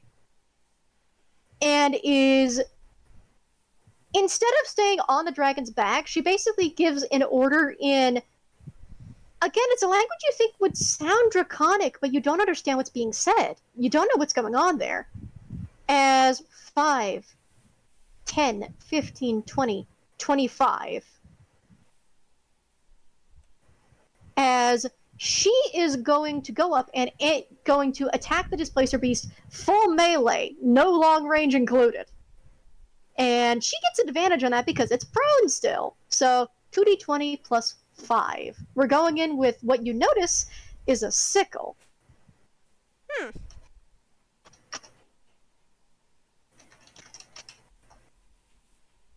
That's a nat 20! Okay, bouncing back. 42! So we're going to roll the damage first. And as an infused strike, the dragon is going to use its reaction to infuse her strike with fire. So, nice. Let me just. I need to pull up the right fucking sheet here. Okay. When another creature within 30 feet of the drake it can see hits a target, drake infuses it extra d6 of fire. And we pull up.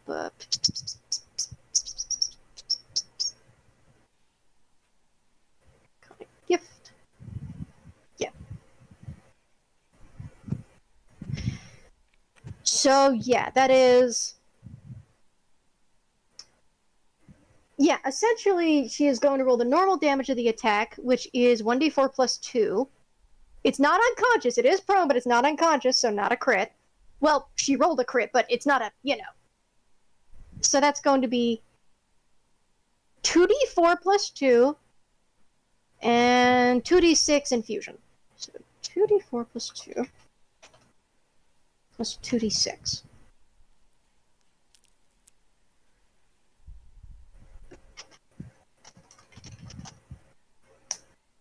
That is 12 total damage, 6 of which is fire. As you watch as her sickle bursts into flame and rends the Displacer Beast's fur asunder. And that is 12 hit points. So I need to make it a strength saving throw to see if it can maintain grip on him. So 1d20 plus 4. 11? Do you think 11 makes it? No. I think the Displacer Beast lets go. Yeah, cats don't like fire. So the big predatory cat absolutely does it. we have a Shere Khan moment where the predator lets go of the prey because fire bad. Mm-hmm. And as it snarls, I believe she's going to take her extra attack. Yeah, I think she gets a. Mm-hmm. You get one, right? Yes, you do. Okay, so that is going to be another attack with advantage because fuck you, get away from him.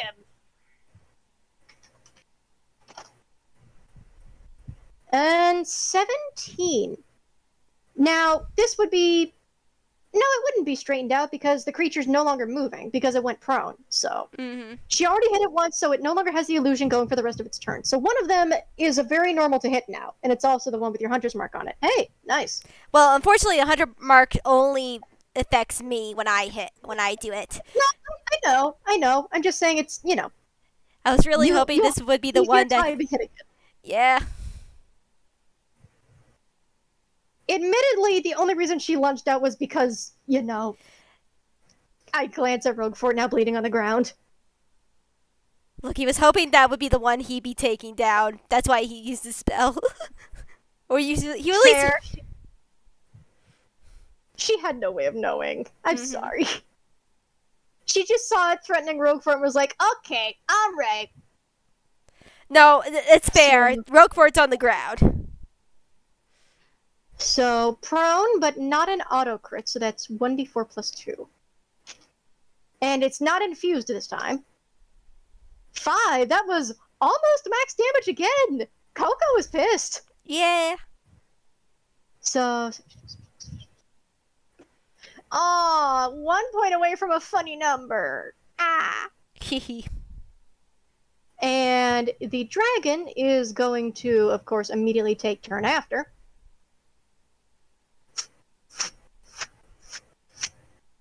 And is going to join her in the fray with a not necessarily deafening roar, but a fairly loud one.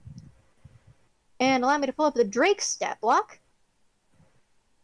Because it gets to make a magic fang bite! Yeehaw! So, 2d20 plus 6. That is a dirty 20. And that is going to be 1d6 plus 3 plus 1d6. Could have rolled better, could have rolled worse. That is 8 total damage as, again, more fire is used. Bringing it down to a... I need to move Roguefort's stat sheet. Taking a chunk out of it. The Displacer Beast is now pinned underneath of a yellow and green dragon, so that's funky. Mm-hmm. And that is Coco's turn. Mad Lad, you're up.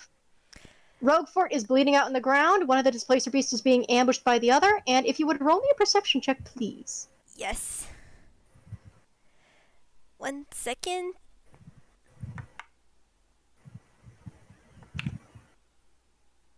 Okay. Perception. That is a plus 6.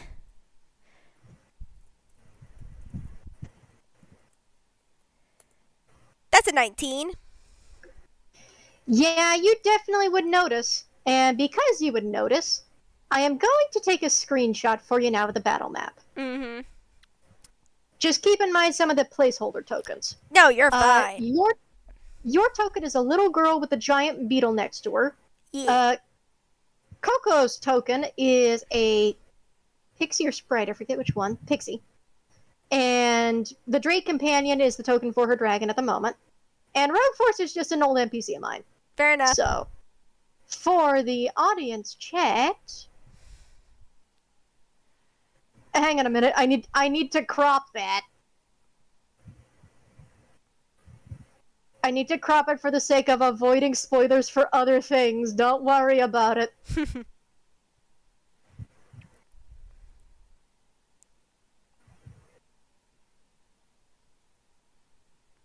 And here is your battle map.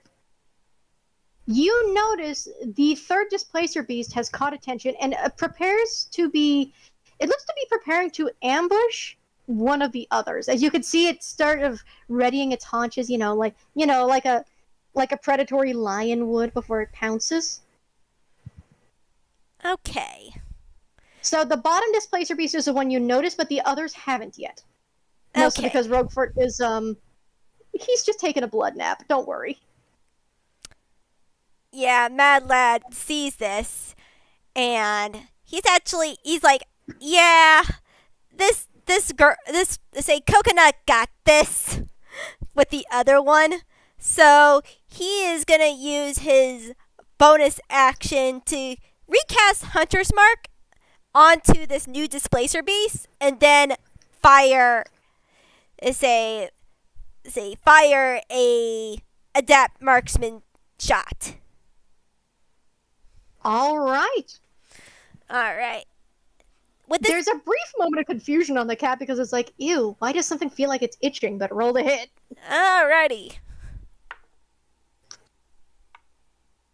Because it's just like, oh no, when did I suddenly get a flea? Why is there a bug on me? Not knowing it's your black spot.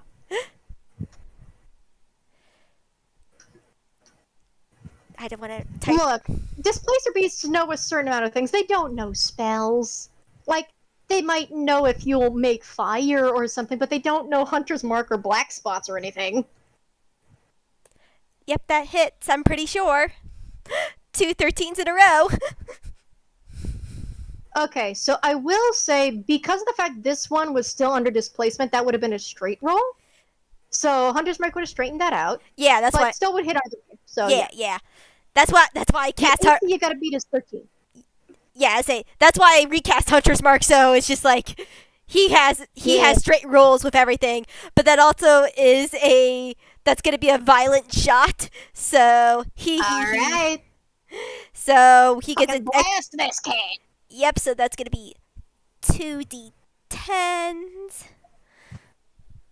Can I get my d10, And of please? course, for folks that are not in the know, I assume our one viewer in the call at the moment is aware, here's a displacer beast! I never get over the fact that these things are size large. That thing is the size of a car. It is the size of a truck. Mm-hmm. That's not just a tradition. That's not like a Black Panther or a Jaguar or something. That's just like that's the size of a car. Yeah, that's the size of a car.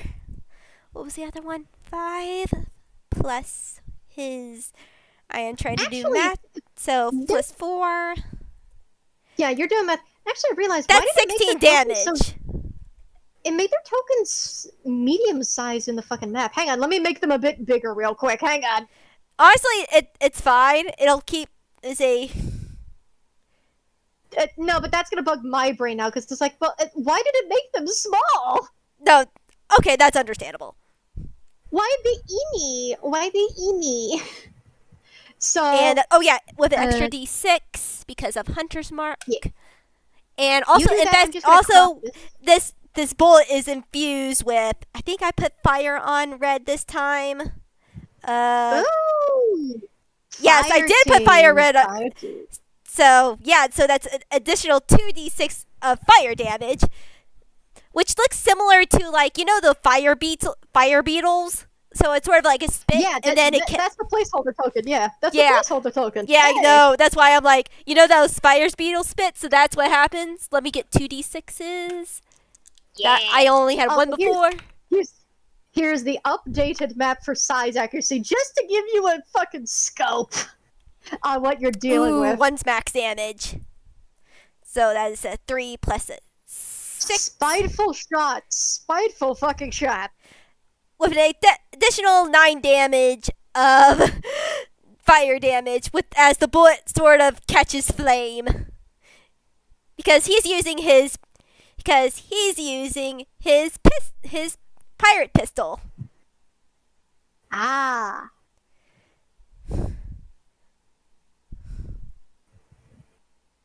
Okay, wait, so you're a Drake Warden, not a Swarm Keeper? No, yeah, I'm a Drake Warden. Oh. Neat. I completely missed that. My mistake. Yeah, unfortunately, it was the only thing that lined up with what Red could do. Yeah, look, flavors on the tongue of the beholder, as it said. Yeah, basically pretty much. But yeah, I can't do math, but that is, what 16 plus 9 equals 25 damage in total.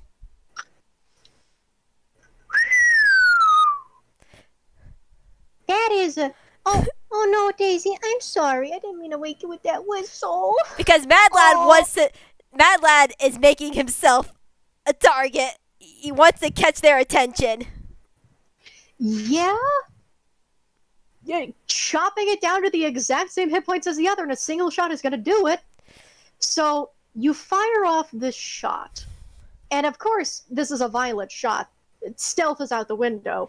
This can be heard for a good distance. The cat yowls very much with that cartoon jaguar sound effect. Think Sabor from Jungle Book. Yeah. Tarzan. Why did I say Jungle Book? I got what you mean. I'm going to sit in the dirt and become mold. It's okay. I Swear pat to you. God. I've referenced Jungle Book before. That's why I got it mixed up with Shere Khan. Look, it's fair. Big cats. I love Sabor too. Why did I get them mixed up? Anyway. So traditional cartoon jaguar sound effect because ow, that fucking smart. And the cat's bright green eyes reflect the firelight in the dark of the tree. You've hit it, so it is no longer under the illusion for the moment. That's no longer going to be the case once its turn hits, but if you do hit it again, the next attack to it will no longer be at disadvantage. Which is fair because Mad Lad. Because of Red! Yes, because of Red. But unfortunately, he already used his bonus action right now. Fair. Wait, reaction is not the same as bonus action. Infused Strike is a reaction. No. I use Hunter's Mark as a bonus action. Oh, okay. Yeah, that's where it is. That makes sense. Okay. Yeah, Understand the assignment. It is And unfortunately Roguefort's turn. So, actually, 1 second. I need to roll something. And see if Mad Lad actually does this or not because. Sure. I'm gonna. Yeah, he does it. He's gonna use it. He is going to use his what's it called? Action surge to make another attack. Nice. Cause he sees Roguefort down. He knows he needs to get everything dead right away, and he is actually gonna do another violent shot. Let's see if this hits. Keep in mind, it is now advantage instead of straight shot. Okay. First one is a 15. Do I get a crit? Oh, almost. It was a 19. So close. So close. So close. So close and yet so far. But that's a 2d10 plus 1d6 since Red can't use his reaction again. I don't think. Yeah, he can't. It refreshes your actions, not the bugs. Yeah. I had to think for a moment. I was like, wait, that's not how that works, does it? Yeah, no. It'd be busted if it was. Yeah. Then a d6. It cocked. And it's only a 1. But it's a roll 7 plus 3 plus 1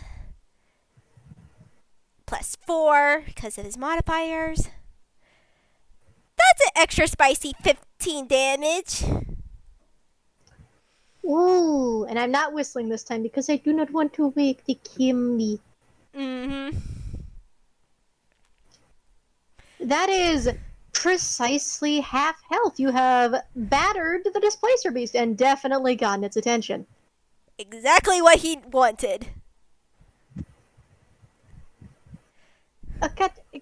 I was trying to rotate the token to face you, and instead it just flipped it back to its normal. Forget it. It's one of those things. All right, so is that your turn? That is entirely Mad Lad's turn. Okay, next up is Roguefort's death save, buddy. Buddy, please, you've already died once. I was gonna say, please tell me this other ranger has healing magic. Yes, a failure.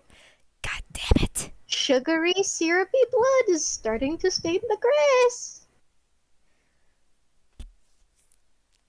You could see the way that the sword keeps on flickering bright blue, and if you didn't know any better, you'd really think there was a conversation attempting to be had where the sword was trying to say something.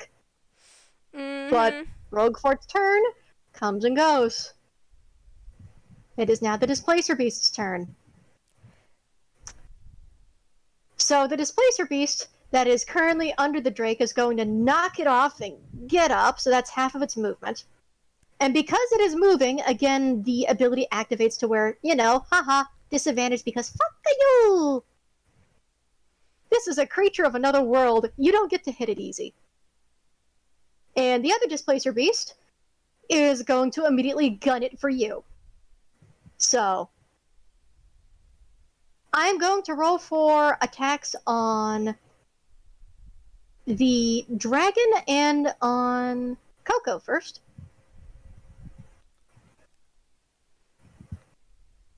So that is going to be... This is not with advantage, so...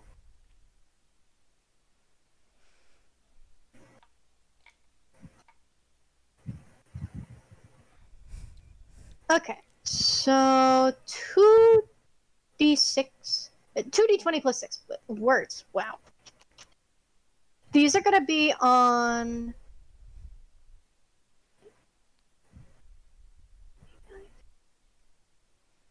Does a 13 hit you, baby girl? No, just misses.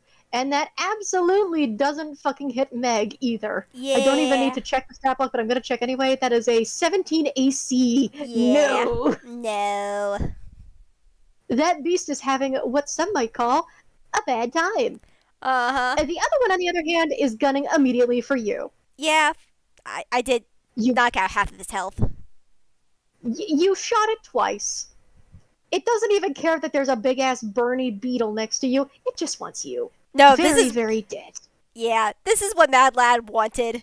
He's really hoping the other Ranger has healing. But neither of those will hit you. The highest is a 16. Yeah, he.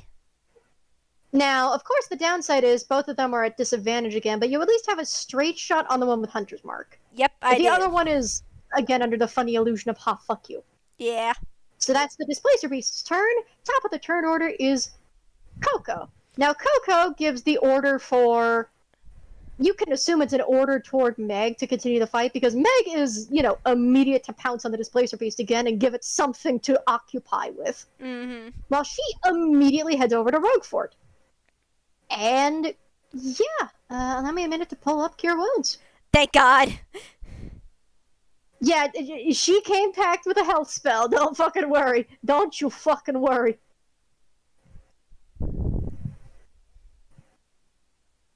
And...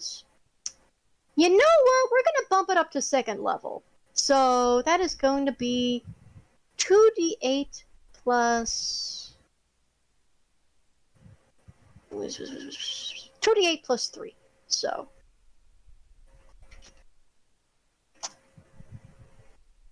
Roguefort comes up with a lucky or unlucky, depending on your perspective, 13 hit points, and his death saves are reset. Phew. As he is essentially very gently sort of patted awake, because again, he had his head hit the ground a little too hard. Mm-hmm. The wounds are shut, and there's just the cookie hands just kind of pat his face like, Roguefort, Mr. Roguefort, come on. So I need you to roll me an intelligence check real quick. Or, well, no, perception, actually. Roll me perception. Let's see. You're occupied at the moment, so it will be a disadvantage. That's only what I was 'cause you're gonna occupied. say. What's that? Let's just see if you notice. Okay. One's a 14. I rolled one 14, one 18, and with modifiers, 14 plus. I have a 6, right? So it'd be a dirty 20. I'm gonna roll to see if her stealth would succeed that. So give me a minute.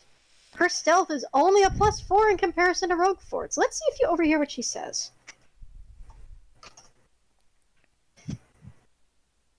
Yeah, as you're fighting this Displacer Beast, you see her reach down and sort of pat Roguefort's face and go, "Come on, Papa, come on. Wake up! Wake up! Come on! Oh my gosh, he said Papa. And Roguefort just sort of groans and lifts a clawed hand up to his head.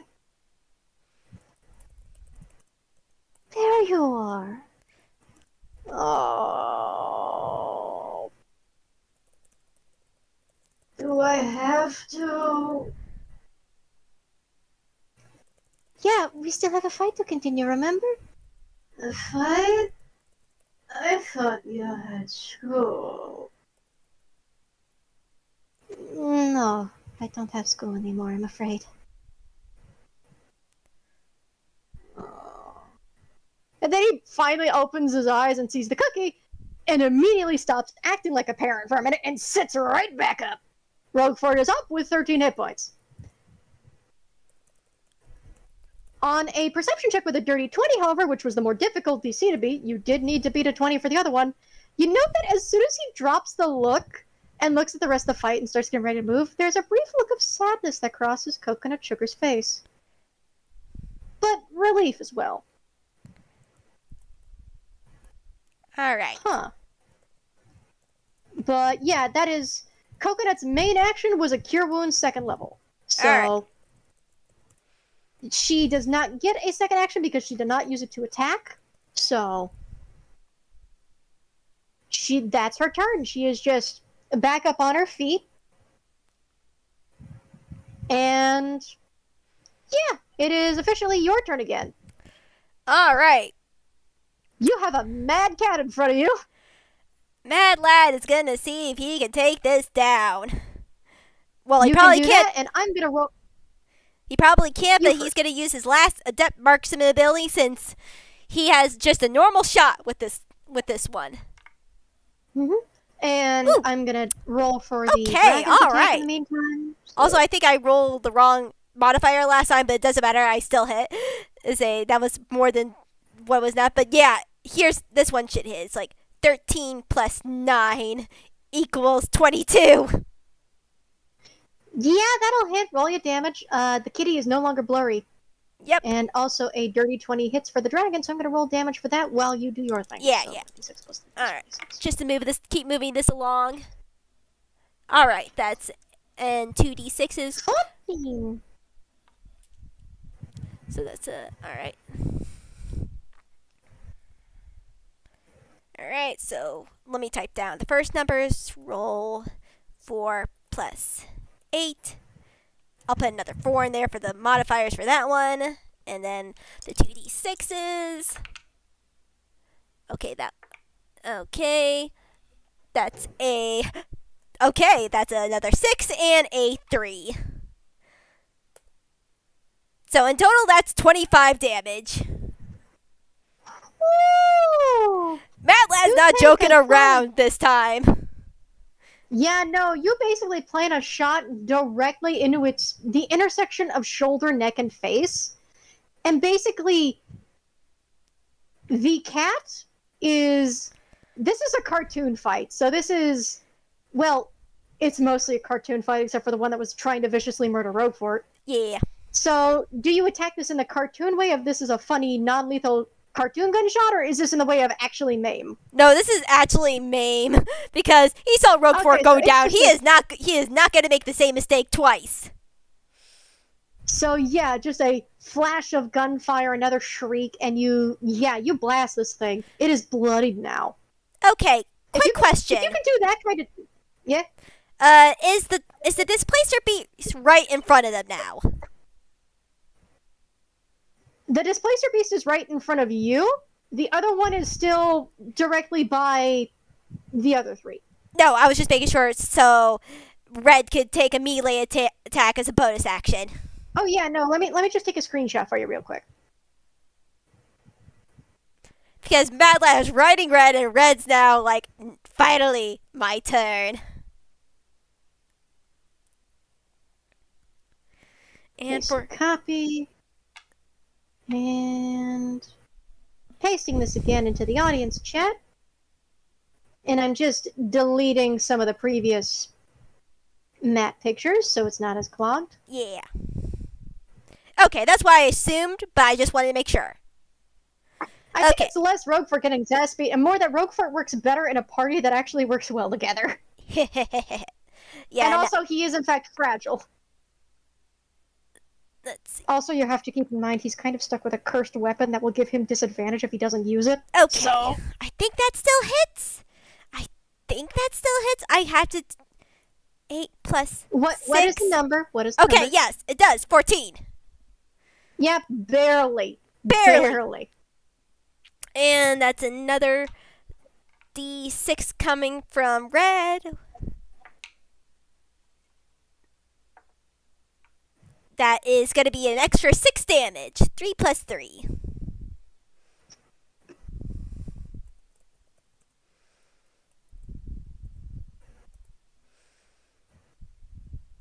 So, 6 damage? Yep. Okay. Yeah, you take a good hunk out of this thing. It's not looking great. Yeah. Is that your turn? I think that's all that I can do for right now. Yes. Okay, so Roguefort is going to carefully get up to his feet because, ow, pain and suffering and anguish, actually. And because he has the gunner feat, he doesn't get disadvantage on ranged attacks when he's point blank. Mm-hmm. So,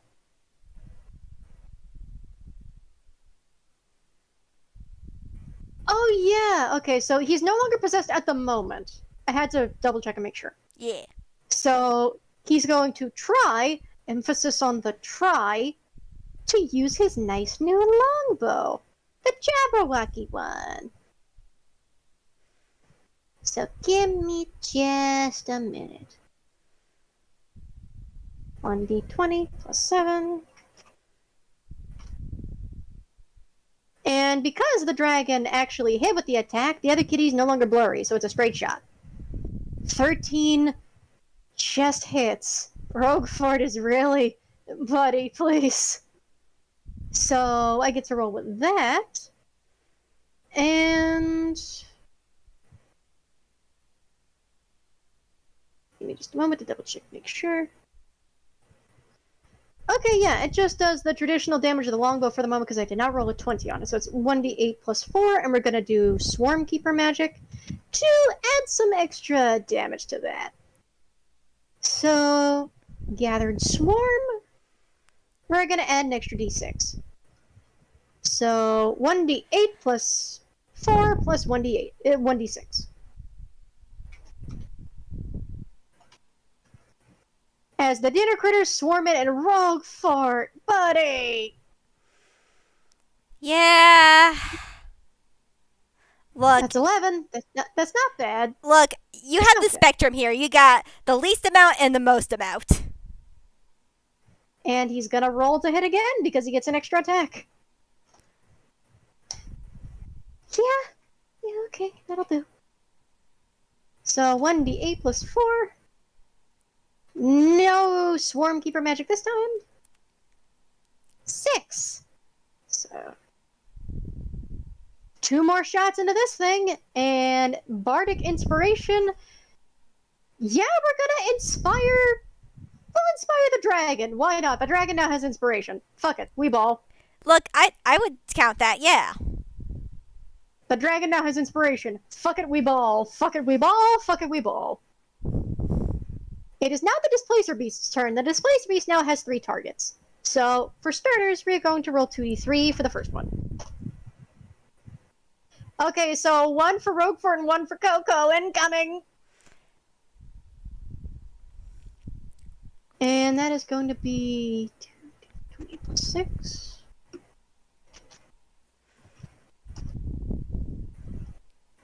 18. Both of those will hit. 1d6 plus 4 plus 1d6.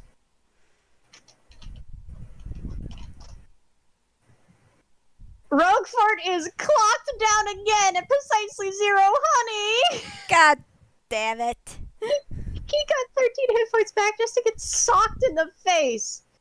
Now, the good news is it's precisely 0, so he's actually not bleeding out yet.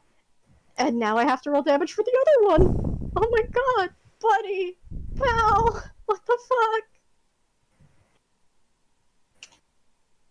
D8 plus, hang on. Did I roll it correctly? Displace a beast. D6, okay, yeah, okay, I did. 1d6 plus 4 plus 1d6. 14 damage to poor Coco. Oh, sweetie. So Coco finally takes her first bit of damage, as this winds up smacking her in a more cartoonish fashion. And she just gets swatted upside the face, briefly disoriented. Now it's up to your turn, and we're going to roll 2d2. Okay, both attacks are going to you, Mad Lad. Fair enough. 21 and 23. Both of those hit. Cool. Okay, so I'm just going to combine their damage. So that's going to be 2d6 plus 8 plus 2d6. Yeah, Gotcha? yeah, gotcha. Just give me the total. Working on it. Mm-hmm. 26 total damage. That's a spiteful cat. I mean, I did knock it down pretty hard, but yeah.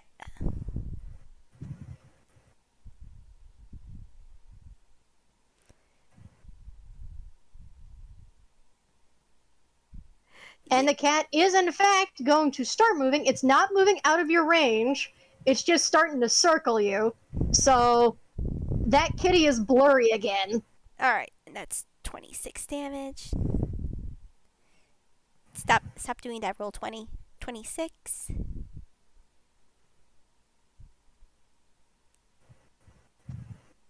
Is that half a... Sorry, I had to do math really quick. I was like, wait. Is half a 52 26? That doesn't...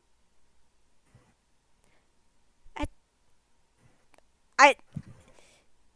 Hang on.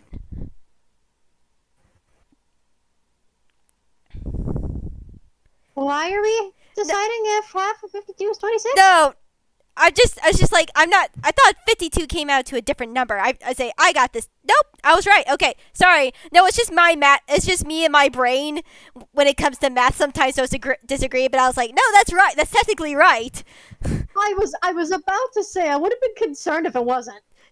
No. I just, see, I can't do math. So I'm like, wait, does that technically make, it's supposed to make sense, but I was like, but my brain was just like for a second, wait, that doesn't make sense. But I was like, no, it does make sense. It's just weird seeing 52 as a number that can't be halved. It's weird. Let's move on with it. Man, I didn't even realize. I forgot that Honor Among Thieves movie actually had Displacer Beast in it. So here's a funky little Displacer Beast gift for you, just so you have a concept of what you're dealing with. Yeah, it's just a jaguar the size of a truck. No, yeah. I say, yeah, it's a good movie. I highly say people should watch it. It's really good. But yeah, that is the Displacer Beast's turn. The one that the cookie's facing off against can't actually move, so it is not blurry. The one that you're facing off against is blurry. So, also, since you actually took that damage, you need to roll concentration for Hunter's Mark. Yep, I know. And you need to roll it twice. Okay. Wait, why twice? Because you got hit twice. Right. Hit twice. Okay, both beat it. It's more than... Alright. Alright, both beat it. It's more than a 10. The black spot remains. And that is the Displacer Beast's turn. Top of the order with Coco again. Coco once again sees that Roguefort has gone down again. And she kind of glances for a minute and sees that, okay, he's not bleeding out. He just got smacked in the face too hard. He's fine, maybe. But she also at least knows that he would probably not be too proud if he slept through the entire fight. So she's gonna take a deep breath and is once again going to cure wounds him at second level. Fair 2d8 enough. plus 4. Fair enough.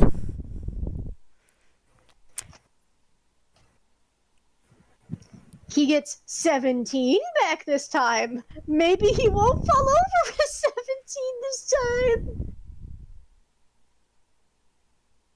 As she does this, since you succeeded on her earlier, she just mutters, I really, really should have gotten a periaptive wound closure instead. At which point you do hear the dragon companion respond, but again, you don't understand what the fuck was said. Mad Lad sort of he respects it. He's just like, magic items are hard to choose 1 and 2, you know. She worked so hard to make that Jabberwock bow just for him. Look, it's a nice bow. It's a very nice bow. So,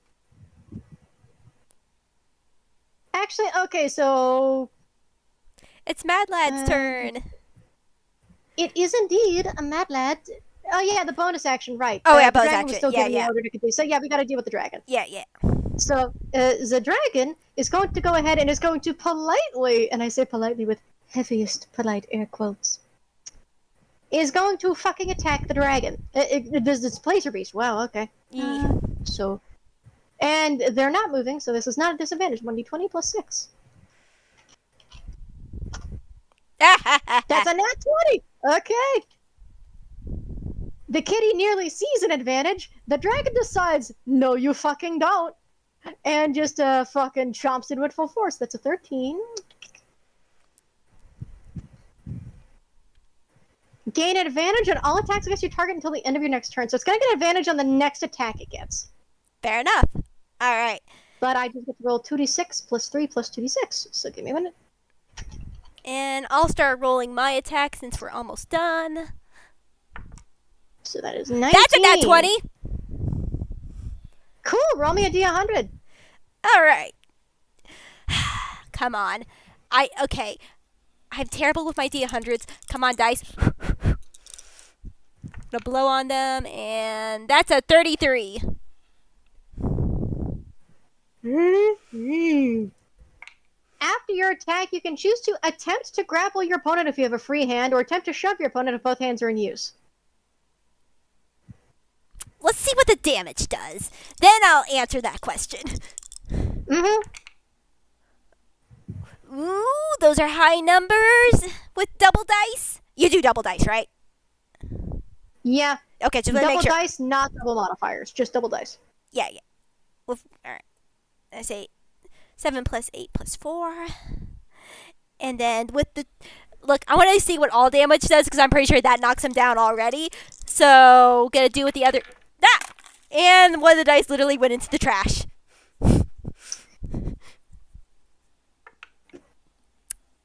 Really, trash dice? Really? Okay.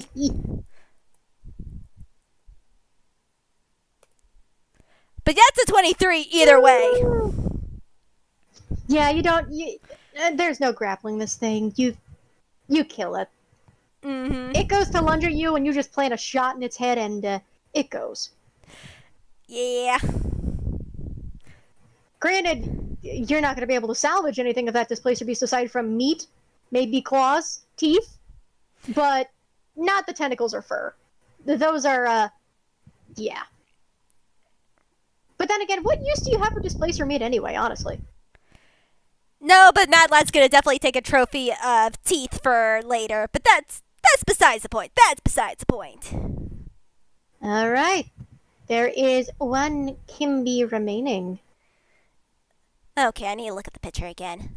I will take a screenshot of the update for you. Give me just a moment. And since there are no spoilers on this screen, I'm just gonna go ahead and fucking chuck this at you.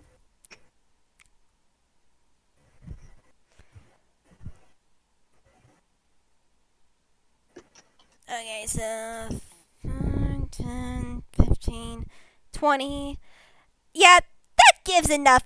Yeah, that gives enough space.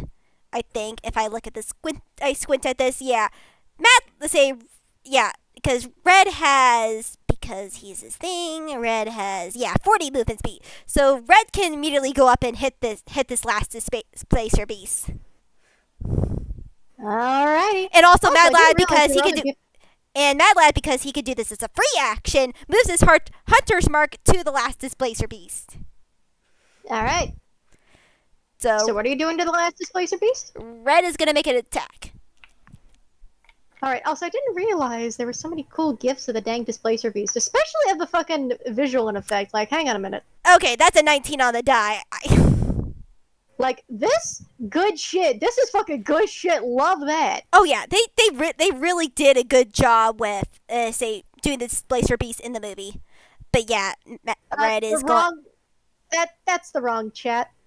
Yeah, Red is gonna do his D6 of damage, which is max damage at 6. So that's 3. That's gonna be a 9. Why no.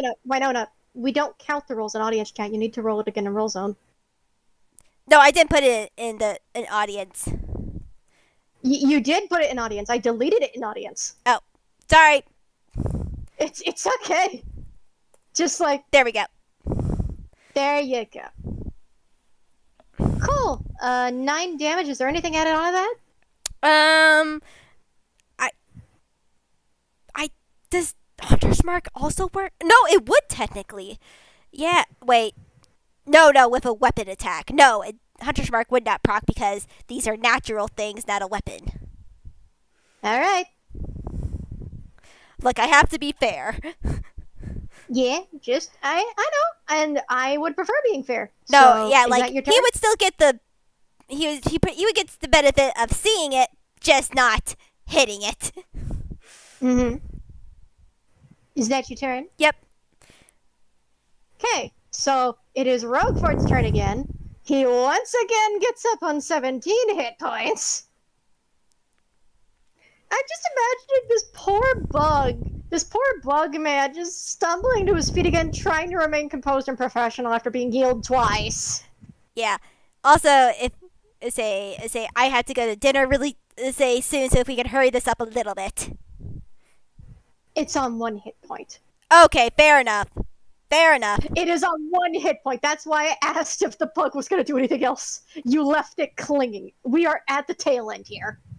Okay, no. Okay, fair enough. Continue. Now, Roguefort would like to test out the bow a little more because, hey, you know what? It's not bad. It feels nice in the hands. Honestly, he fucking hates this thing, though. So, we're gonna go with the rapier instead. 1d20 plus 8. 11 does not hit. Come on, buddy. One more shot, please. You can do it. Meets it, beats it. Woo! Buddy, why do the dice not like you right now, Roguefort? What's the problem, man? So, that is, I don't need to roll damage for him, but he eventually winds up just planting the blade directly into the feline's back, right between the shoulder blades, because he's tall enough to be able to. And it just sort of struggles, snarls, and goes still. The 3 displacer beasts are slain. Roguefort pulls the blade out and wipes the blood off. And he glances over to Coco for a moment, who, instead of, gloating over instead of, immediately fretting or gloating or anything, immediately wraps a cookie arm around him and just goes, "See? That wasn't so bad. You did great." And I'm going to roll her persuasion to see if that works. Persuasion. You just get a +1. Bless your heart, baby girl. Roll him a wisdom save. Thank God he failed. That was a nat 1 + 2. And he just sort of glances for a moment, and then he barely relaxes before just going, "You really think so?"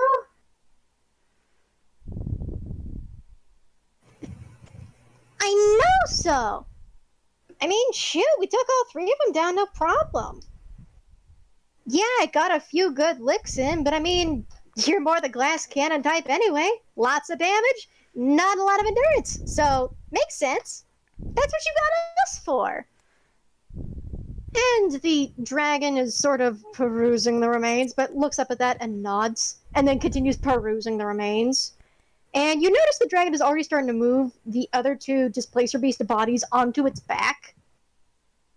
Hang on. And Coco, after giving another pat, is going to go over and start tying them to the dragon's back. So you can continue.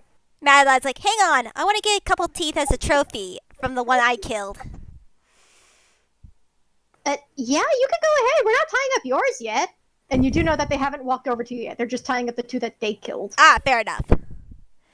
As Mad Lad is gonna try to get some teeth from this thing. Sleight of hand check. Let's see it. Mad Lad actually has a decent sleight of hand, thankfully. Don't say that out loud. Don't say that out loud. You know that jinxes it if you say it out loud. Okay. Just, oh, I know good, or oh, they're good at this, and then 8 plus 6. That's a 14. I will say Displacer Beast is a little more difficult to pull teeth from than you would expect. Because you would think they have a traditional skeletal structure of a cat, but considering the fact they're longer, bigger, and they also have 6 goddamn legs, you would look and be incorrect. You get a grand total of, would you roll me 1d12? Okay. Where's my d12? Is that it? No, that's not it. It's this one. Okay, 4.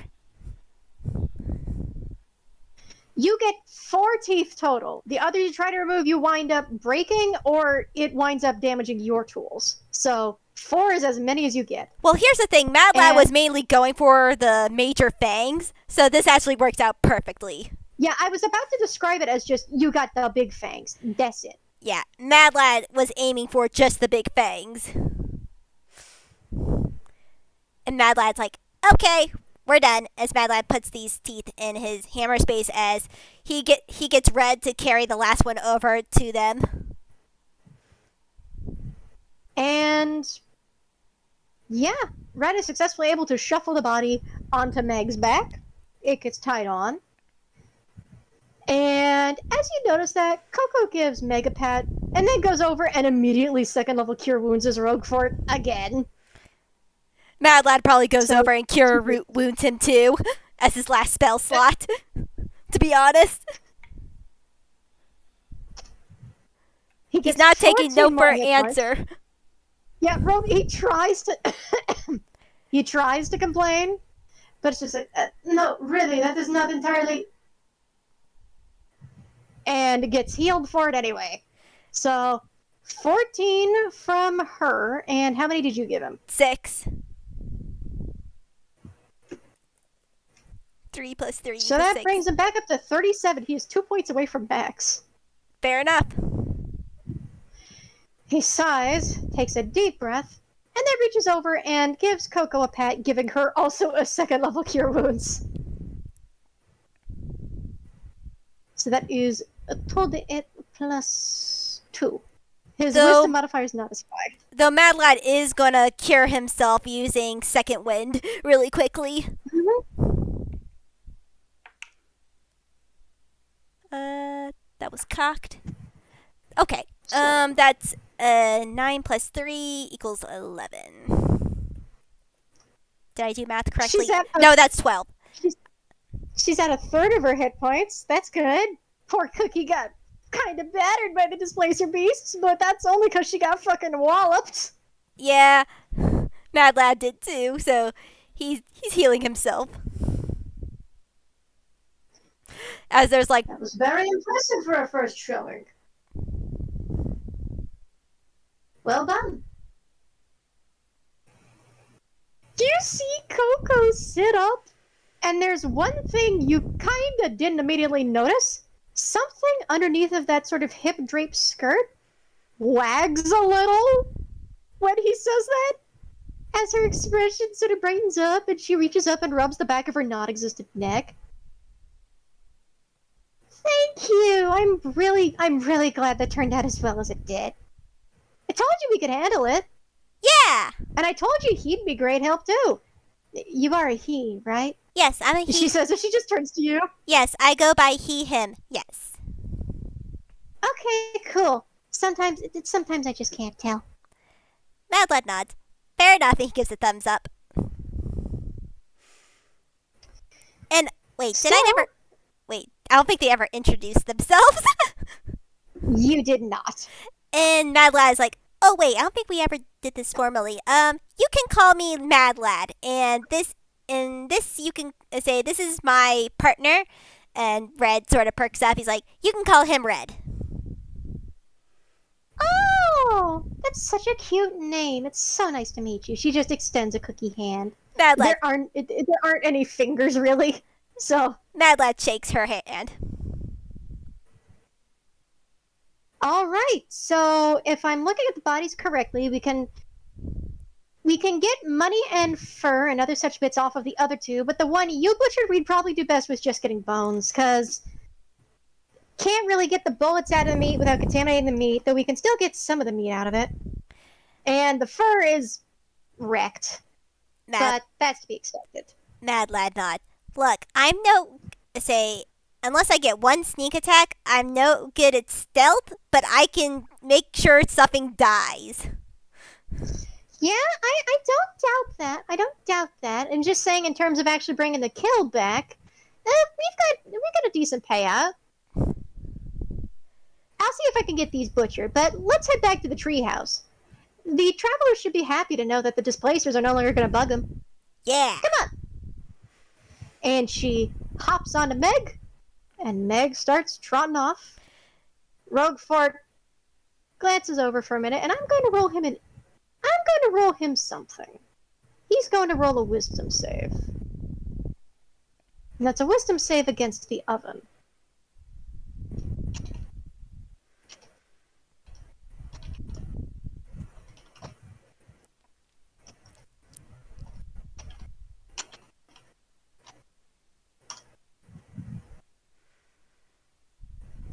Okay, cool. I'm going to roll him a memory check real quick.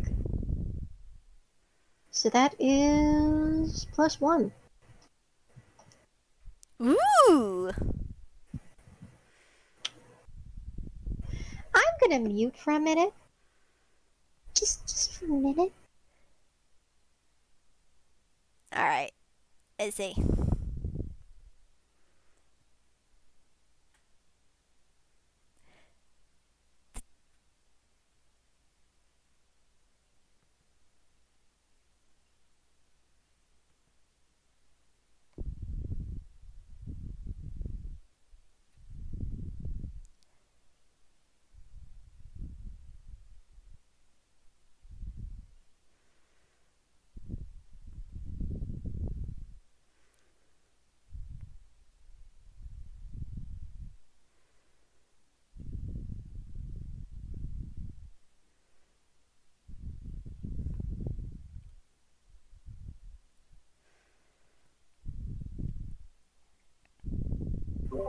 Alright, unmuted.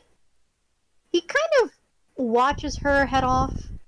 And, seeing a ranger fight in a dress and leather armor, because this is a leather armor dress combo she's wearing, Yeah.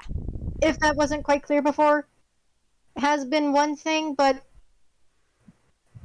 he kind of tilts his head.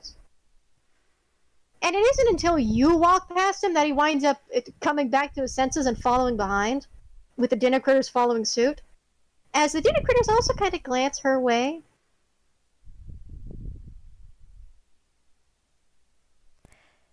As you head back, of course, she gets the bodies squared away, and this will be the last roll that you make me for the evening. All right. Cool. But if you would roll me a stealth check, because I assume Mad Lad would like to eavesdrop on their conversation afterward. Yeah. 1 second. Roll me stealth. Stealth. You gotta beat a passive of 18. Does that? That's 19, I think. 15 plus 4. Yes. Yeah, that's 19. Yes. You barely beat it. So, you lot head home, and the weather's starting to get cooler as the rain starts moving in. The bodies are sequestered for the moment, put in the freezer until they can be properly butchered. And Coco and Roguefort wind up talking. Now, you don't catch the whole thing, but as you step in, well, you don't step in. How do you sneak into the conversation? How do you eavesdrop? Probably hiding in the bushes or some other like. Are you snooping on his nest again? Yeah. Yeah, you've snuck up into the tree again. And I'm going to roll a perception check for somebody, but it's not going to be either of them, so don't worry about it. Yeah. Say. As long as this doesn't like take too long, I say I actually really have to No, go. it's not gonna. Sorry. Say. Perception is +2.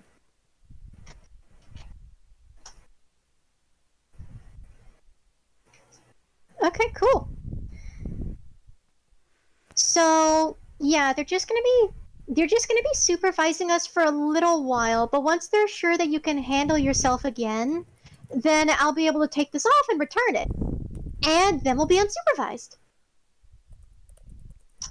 So that's just going to be watching me until they deem it fit that I no longer need to be babysat.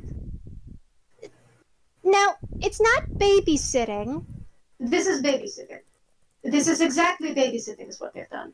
Well, no, it's. Look, I really was baked with the intent to help. And Rebella knows you can handle yourself. It's just the other two weren't really satisfied with just letting me go alone.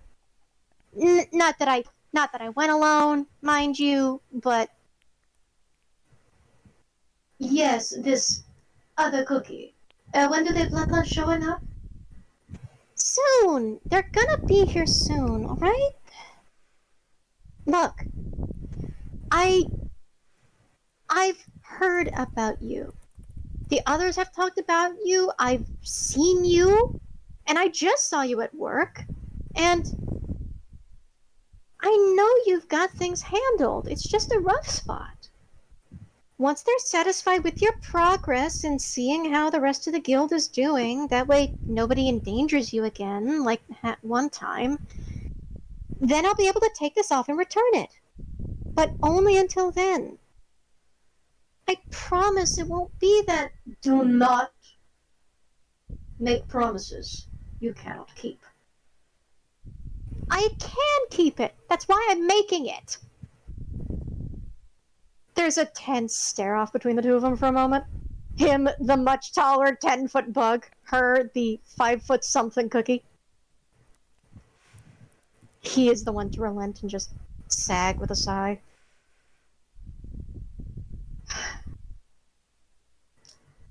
Do you at least know which one of them is supervising? And I am going to roll the worst coin flip. Because unfortunately, it's not Libella. So, which one of them is being the one to watch? One or two?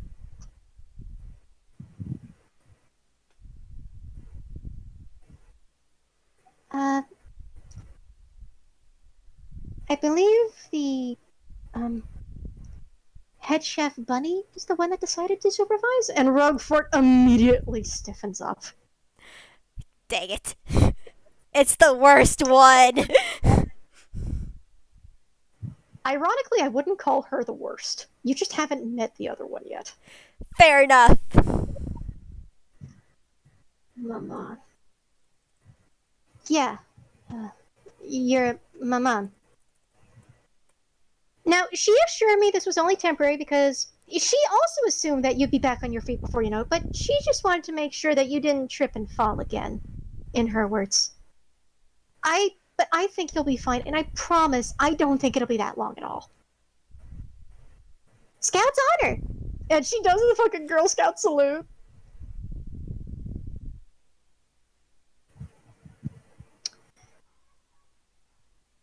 Roguefort, he just lets his head hang a bit, but he looks defeated and just accepting of it.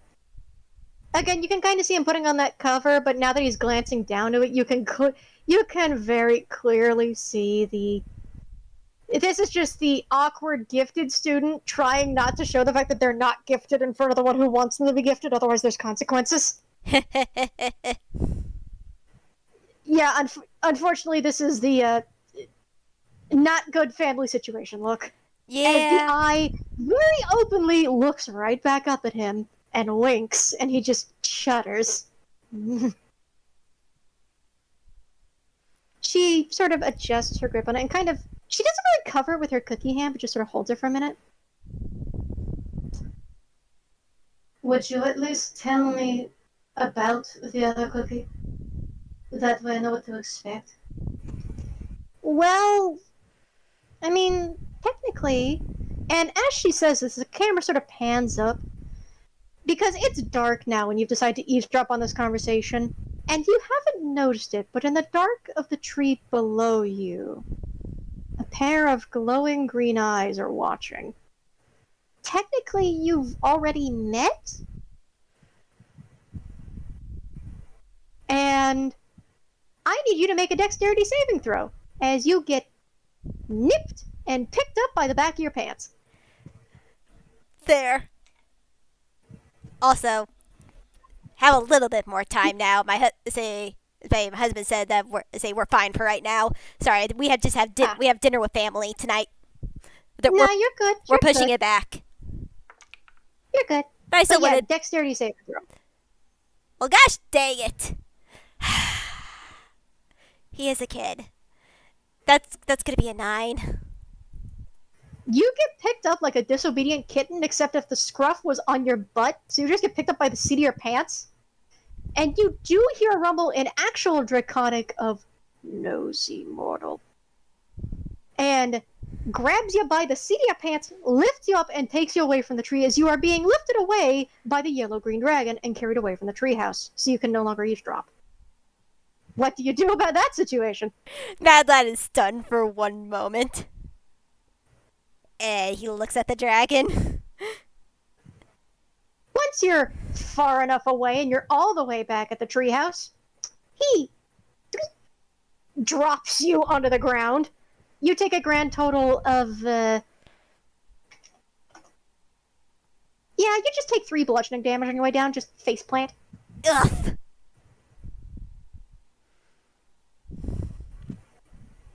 And once you lift yourself from the dirt, you were just staring up at the yellow-green dragon. What do you do? So you can speak Draconic. I don't like to. It tastes foul on the tongue. But you kind of spoke it before, but I couldn't fully decipher it. Yes, that was my kin's variant of Draconic. You're not supposed to understand it. Ah, that makes sense now. Would you roll me a history check with disadvantage? Yeah. And I say disadvantage for another reason. I mean, that's a 3 on the dice. He doesn't know shit. Yeah.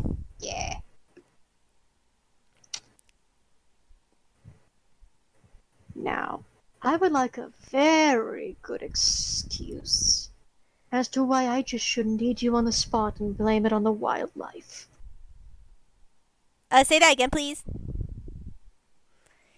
Give me a good excuse to not eat you on the spot and blame it on the wildlife. Because you'll make Roguefort you'll make Roguefort very sad, and I'm also not afraid to defend myself. Right. Yes. The little squishy thing is going to be so good at defending itself inside of my stomach.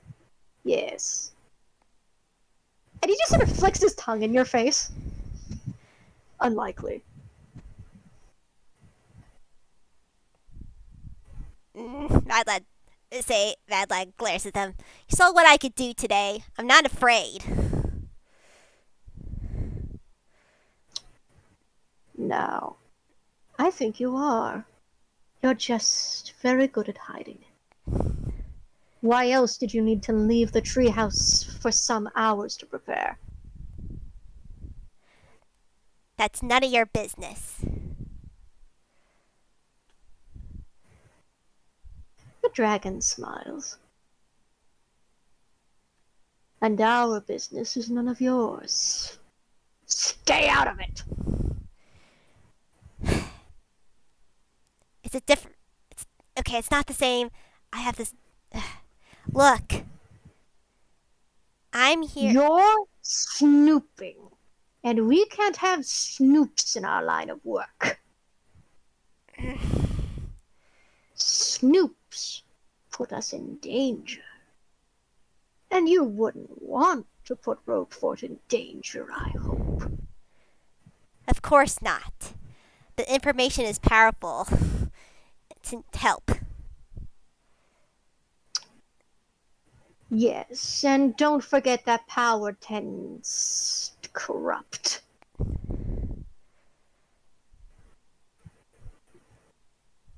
He starts stalking back toward the tree line. I'm not your enemy. No? Prove it. And he just heads into the trees. The tail swishes behind him. And he's gone. That size. As he walks back to the. Oh, sorry, you first. He starts walking back to the treehouse. Looks like that's all I get today. So, alright. You walk. Say, now you can say, you go. So what you know thus far is that the dragon is able to speak two different kinds of draconic. Your traditional kind and a different kind that clearly you're not intended to understand. Mm-hmm. You also know that the dragon can speak and is well aware of the situation, but doesn't trust you as an ally yet, and hasn't trusted you from the start if you've taken any obvious body language. Yeah, it's sort of obvious. You know that Coconut is lying, but not fully about the second cookie. And I need you to roll me an intelligence check real quick to see if you can put together the last thing she said. Because the last thing she said was technically you've already met. Yeah, and with a 18, wait, not 18. That's a different modifier. With a say with plus 2 plus 17, that's 19. You think that dragon was the other cookie. Yeah. But they don't show the same cookie form, which is odd. Yeah, which is indeed odd. But at the same time, he's just like, cookies is like, it's a good, say, cookies can be different shapes if they wanted to. Not to say that an animal like Cookie can't be sentient. I mean, he's a dragon. Dragons are very intelligent creatures most of the time, at least if they're more traditional. Mm-hmm. And by the way, they were looking. Say he acted right now along with his powers. It's just like, okay, this is not just a regular Drakenmorn dragon. This is an actual intelligent dragon. Mm-hmm. The other thing you know, which is not related to the dragon cookie, is you also have Wabella's name now. And how do you spell that again? Allow me to type it in chat.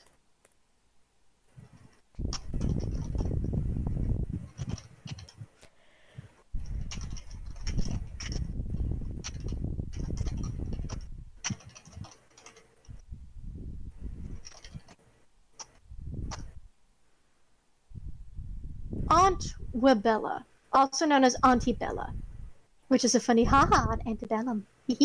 Fair enough. Okay, cool. Just want to make sure I spelled that correctly. Uh-huh. So, you have a name now. And if you and or Bowtie decide to go snooping again, You have something for that sleepwalking crossroad ritual that you looked into before. Indeed. But, again, that's not a tonight thing. You've gone hunting for displacer beasts, you succeeded, and now Roguefort has a semi-permanent hunting party companion in the form of Coconut Blossom Sugar Cookie and her mysterious dragon cookie companion, who appears to be acting as her partner as a drake. Though I have yet to adjust his stat block / character sheet for the proper individual character, because he is his own individual character. He's just bound to her as a set at the moment. Yeah. He doesn't act on his proper own unless she goes down. Then the cat comes out to play. Yeah, coconut But sugar blossom congrats! cookie. Coconut blossom sugar. Okay. Coconut blossom sugar cookie. Okay. Yeah. Because it is based on coconut sugar, or one of the names for it. Because, fun fact, the ingredient that was in Roguefort that was used for this was not in fact sugar plum, because sugar plums are full of other ingredients. It's not just plums with sugar. But, essentially, almond flour. But almond flour did not go into the name of the cookie, so the other ingredients, such as coconut sugar and a few other things you don't know about yet, instead went into the cookie's design and nature. But with that, you are left with information. And what is the last thing you would like to leave the audience on before we conclude the FPS? Yeah. Mad Lad goes back to the tree house because the gig's up now, and he's like, he can't prove to the dragon right now that he could trust him for right now, other than like doing what he says currently. So he goes back to the tree house, goes to the kitchen, and honestly, I think it'd be funny if Belle was also there at the kitchen eating ice cream, and Mad Lad just gets ice cream himself and sits down beside Belle and starts Belle eating. Belle is not having ice cream at that hour. He's actually just still sitting by the radio. Which is only slightly weird. You swear he was just right by the radio when you left several hours ago. And he is still there. Which is fair. It is weird, but at the same time, Mad Lad's already had a lot to take for tonight, so he's gonna shove that down for later and just sighs and starts eating ice cream. Take it you had a bad day too? More like just a very complicated one. He kind of nods and then reaches up a paw and just sort of pats you on your dusty head. And then continues with his late night drink, which you realize, yeah, he just served himself up an alcoholic drink. Granted, that's not a traditional one you think, because it looks very fruity. It's got a lot of toppings on it, and it's also got, like, cream? Like whipped cream?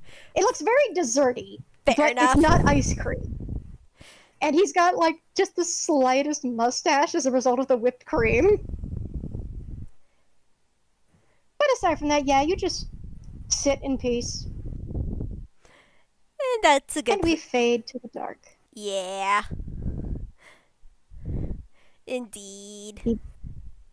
We would like to thank you all for sitting in to listen with us today, and we hope that next episode will prove to be just as much fun. Wynonna, did you have fun this episode? Oh, I had fun. Oh, I indeed had a lot of fun. And thank you everyone for listening in on this, and I hope you guys have a good time zone. Remember to stay hydrated and well fed, not to let yourselves out for too long in the dark of the heat, because it is very heat conditions across the entirety of the U.S. at the moment, and if you don't live in the U.S., I hope it's not that warm where you are. I hope it's very normal. Remember to stay masked, stay healthy, stay happy, and stay hydrated, and we'll see you next time. Goodbye! Bye!